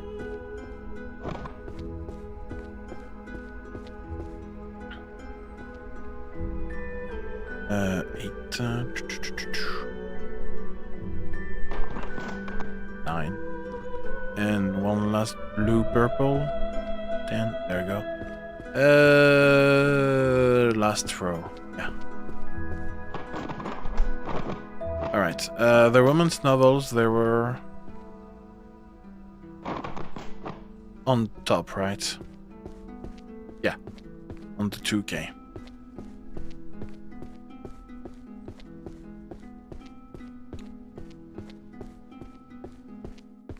I guess my superpowers could probably tell me, you know, if it's a full series or not. But again, oh, it's not romance. I'm stupid. Detective the Reaper.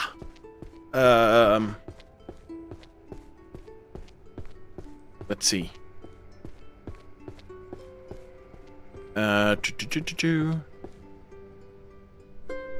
Mystery novel, probably. So 2M are on the far left, over there.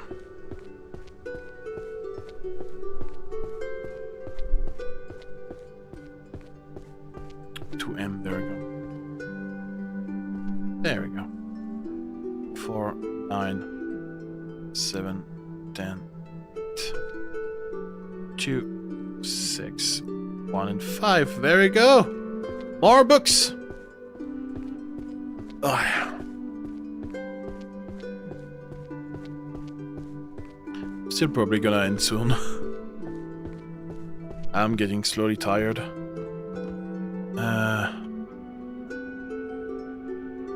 Guess I can try to make a little pile like I did with... God, this is a terrible pile.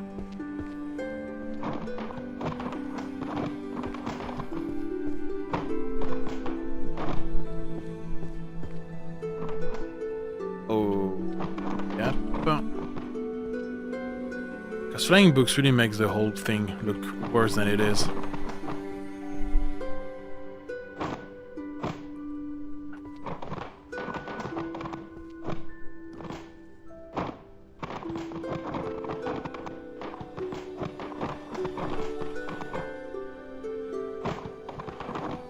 There we go.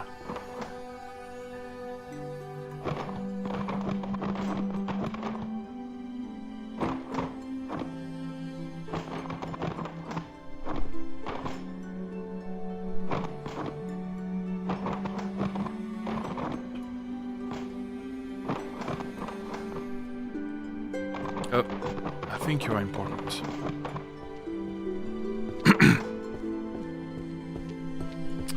There you are. There you go.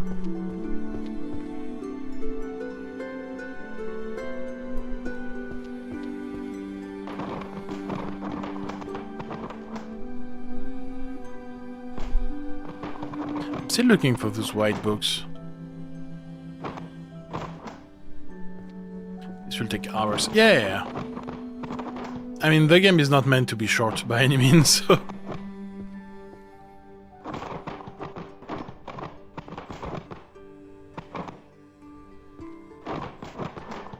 I mean, I've already spent 6 hours and a half on it. Probably I will need at least 6 more hours, I think.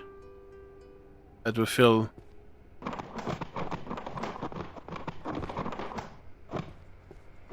like... yeah, I think it would be probably around that.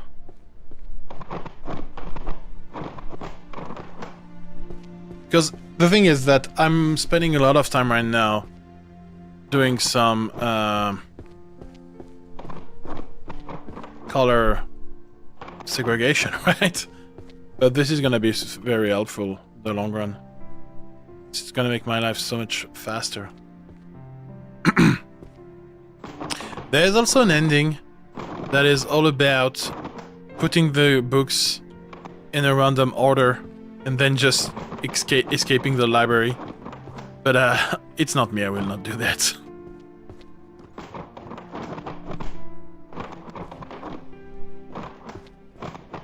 And as I said last stream, even in real life I do like to just put things in little piles like that because it feels so less daunting. Oh. Isn't that this? Thunder, yeah.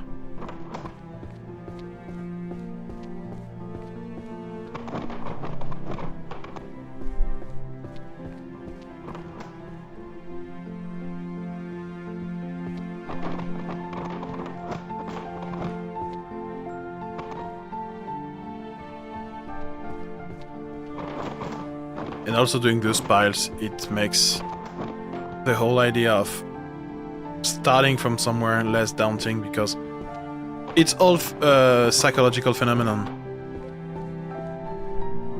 Like,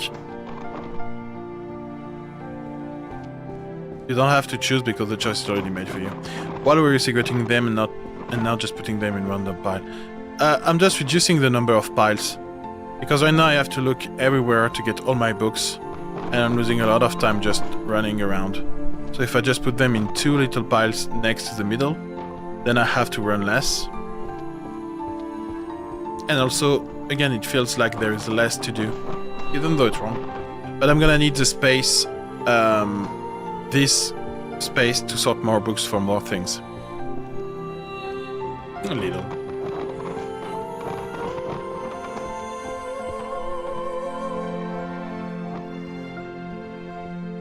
Like if I want to start sorting some pile, like if I want to start sorting the yellow pile or the black pile, for example, I can start that. Because instead of just... because I made some color segregation already, right? So I could already sort those piles, and even if some series are incomplete, then I can finish them later. I don't think that's super optimal though, but you know, it is a possibility. Because again, I plan to stop soon, because I'm getting tired, my eyes are getting sloppy as well. But I'm preparing myself for next time. I'm making few...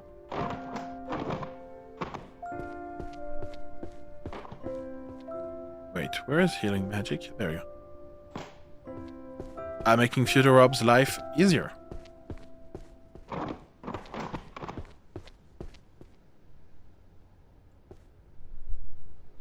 And also going through the books like that, it gives me a good overview of the type of book I have to sort.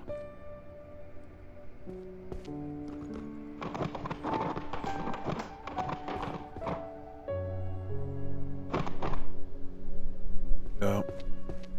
Okay, yeah, the pile will not be as little as I was hoping them to be. They're gonna be slightly larger than I was hoping for.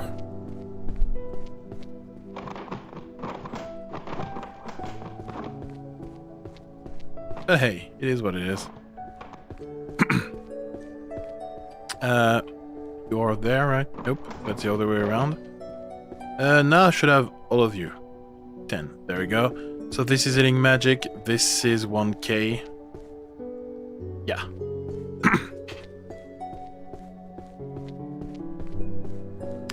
1k is over there. 7. 1. Oops. 8. 9. 2. 6. 5. 3. 4. 10.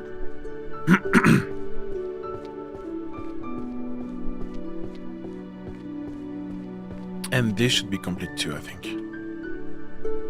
There we go. So I could actually put all the yellows, for example, over there and start working on them full time. 2, 4, 9, 6, 1, 3. Fuck. Fuck.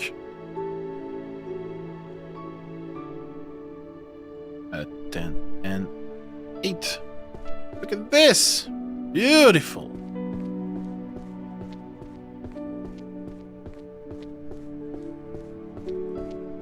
This is thunder, right? Do I have all the thunder? But I got a shit ton of them. Yay! Alright, so this would be destruction magic, I guess, 1M.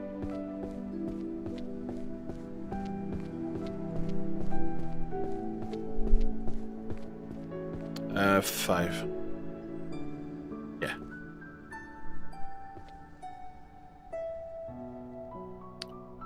It's 1, 2, 3, 10, 4, and 7. There we go.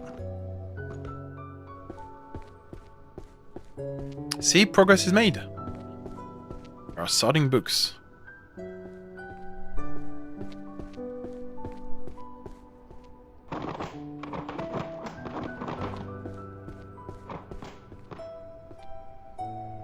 God, I still miss these white books. So maybe those are small series. I need to check that actually. There could be a couple of them. I guess I can have a look at the numbers. Because every book is indexed by a number, so...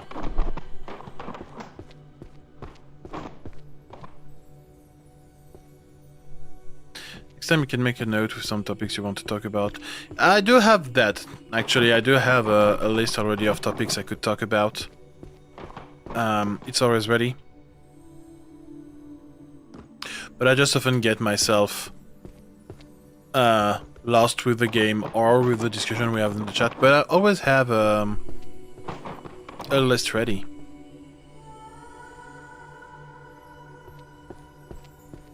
Because even in, you know, non-cozy game, it is important to fill the space, so to speak. 400 things being the will for one. Yeah. But also just keeping up with the current, I'm gonna call it drama very widely, is very useful. Like recently well, it's not that recent anymore, but the thing with there was a Watch Mojo thing not that long ago, the CEO that like completely exploded, and I was thinking about Reckless Ben and the Lego thing, which is crazy. This is one of the story for sure.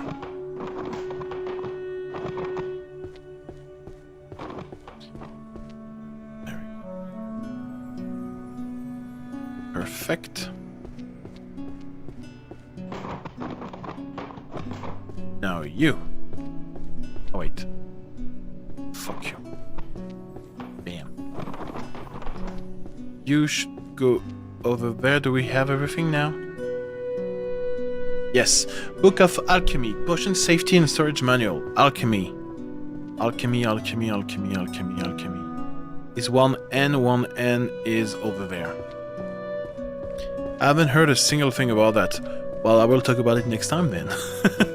But yeah, it's just about the Lego thing. There was an old man. He was owning a big collection of Legos. Like a big collection of Star Wars Legos.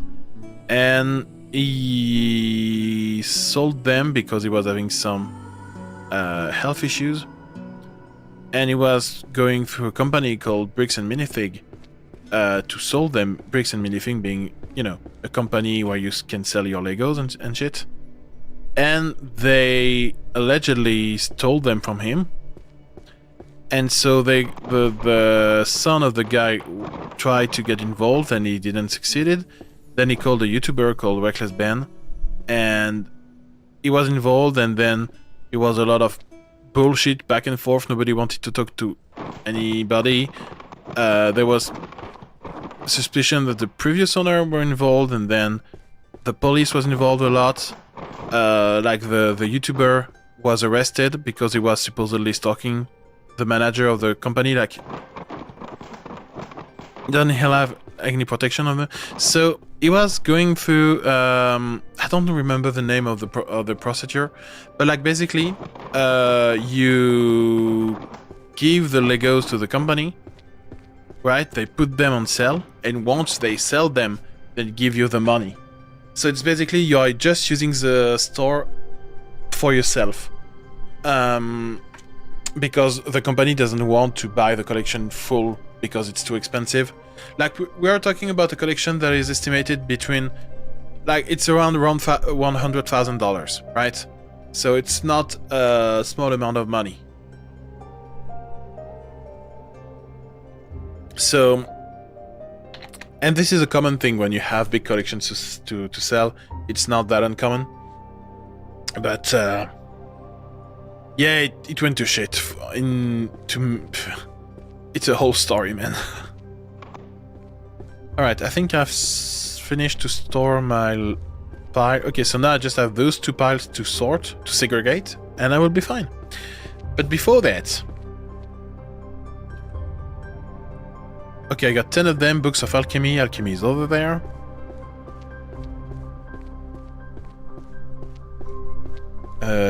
Number 9. Number 5. 1, 4, 8, 3, 2, 3, 2, 7, 10, and 6. Perfect. So I'm wondering, because I have a couple of white books there, but only 3 of them. Volume 1, Volume 3, Volume 2. So those may be a small series. So Spoiler Prevention Magic. Wouldn't this be in like everyday? There's an everyday magic, right? Daily magic 2C. So it would be this. So is that like there? Oh yeah, okay, so there is a 3-book series. Lovely. Okay, so I have a couple of them lying around. Here. 1, 2, 3. Handy kitchen magic recipe. That probably goes in the same area. 1, 3, 2. Beautiful. And finally... Yeah, there's only 5 volumes.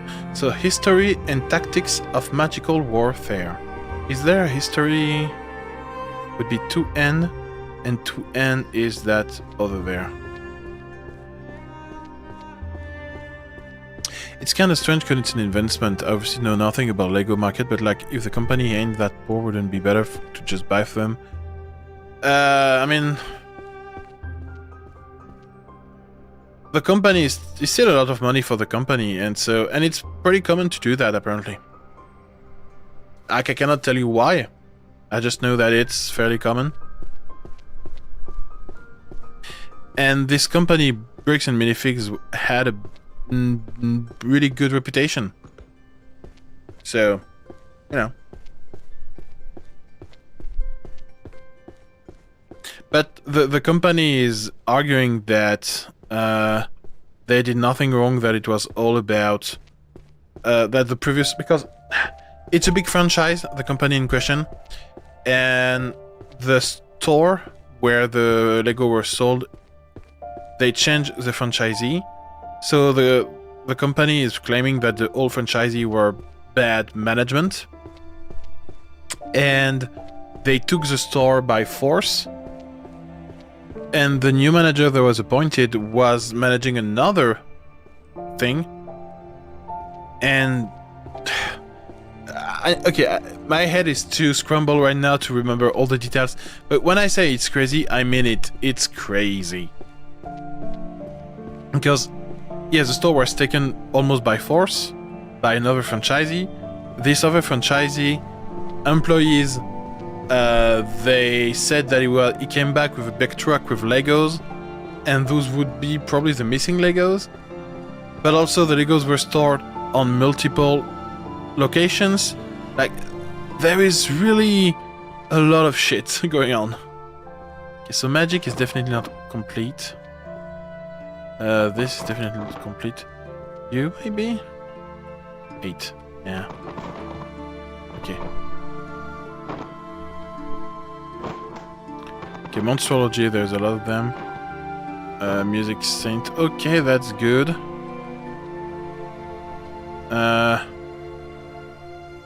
Yeah, I think I'm gonna stop there. Let me have a final look at things.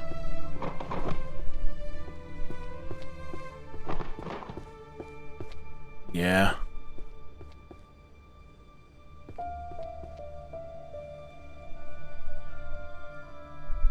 I mean, I can sort just a little bit of green books before I leave.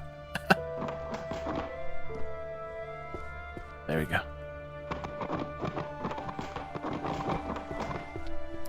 Alright! Quit game, I think you're gonna save, right? Yeah, perfect. Thank you, game, for saving. Otherwise, I would be very sad. Oh god. Hello, Anthony! And I'm just ending the stream right now, I'm sorry. God, I hope I didn't miss his message, I don't know. Bad timing, yeah.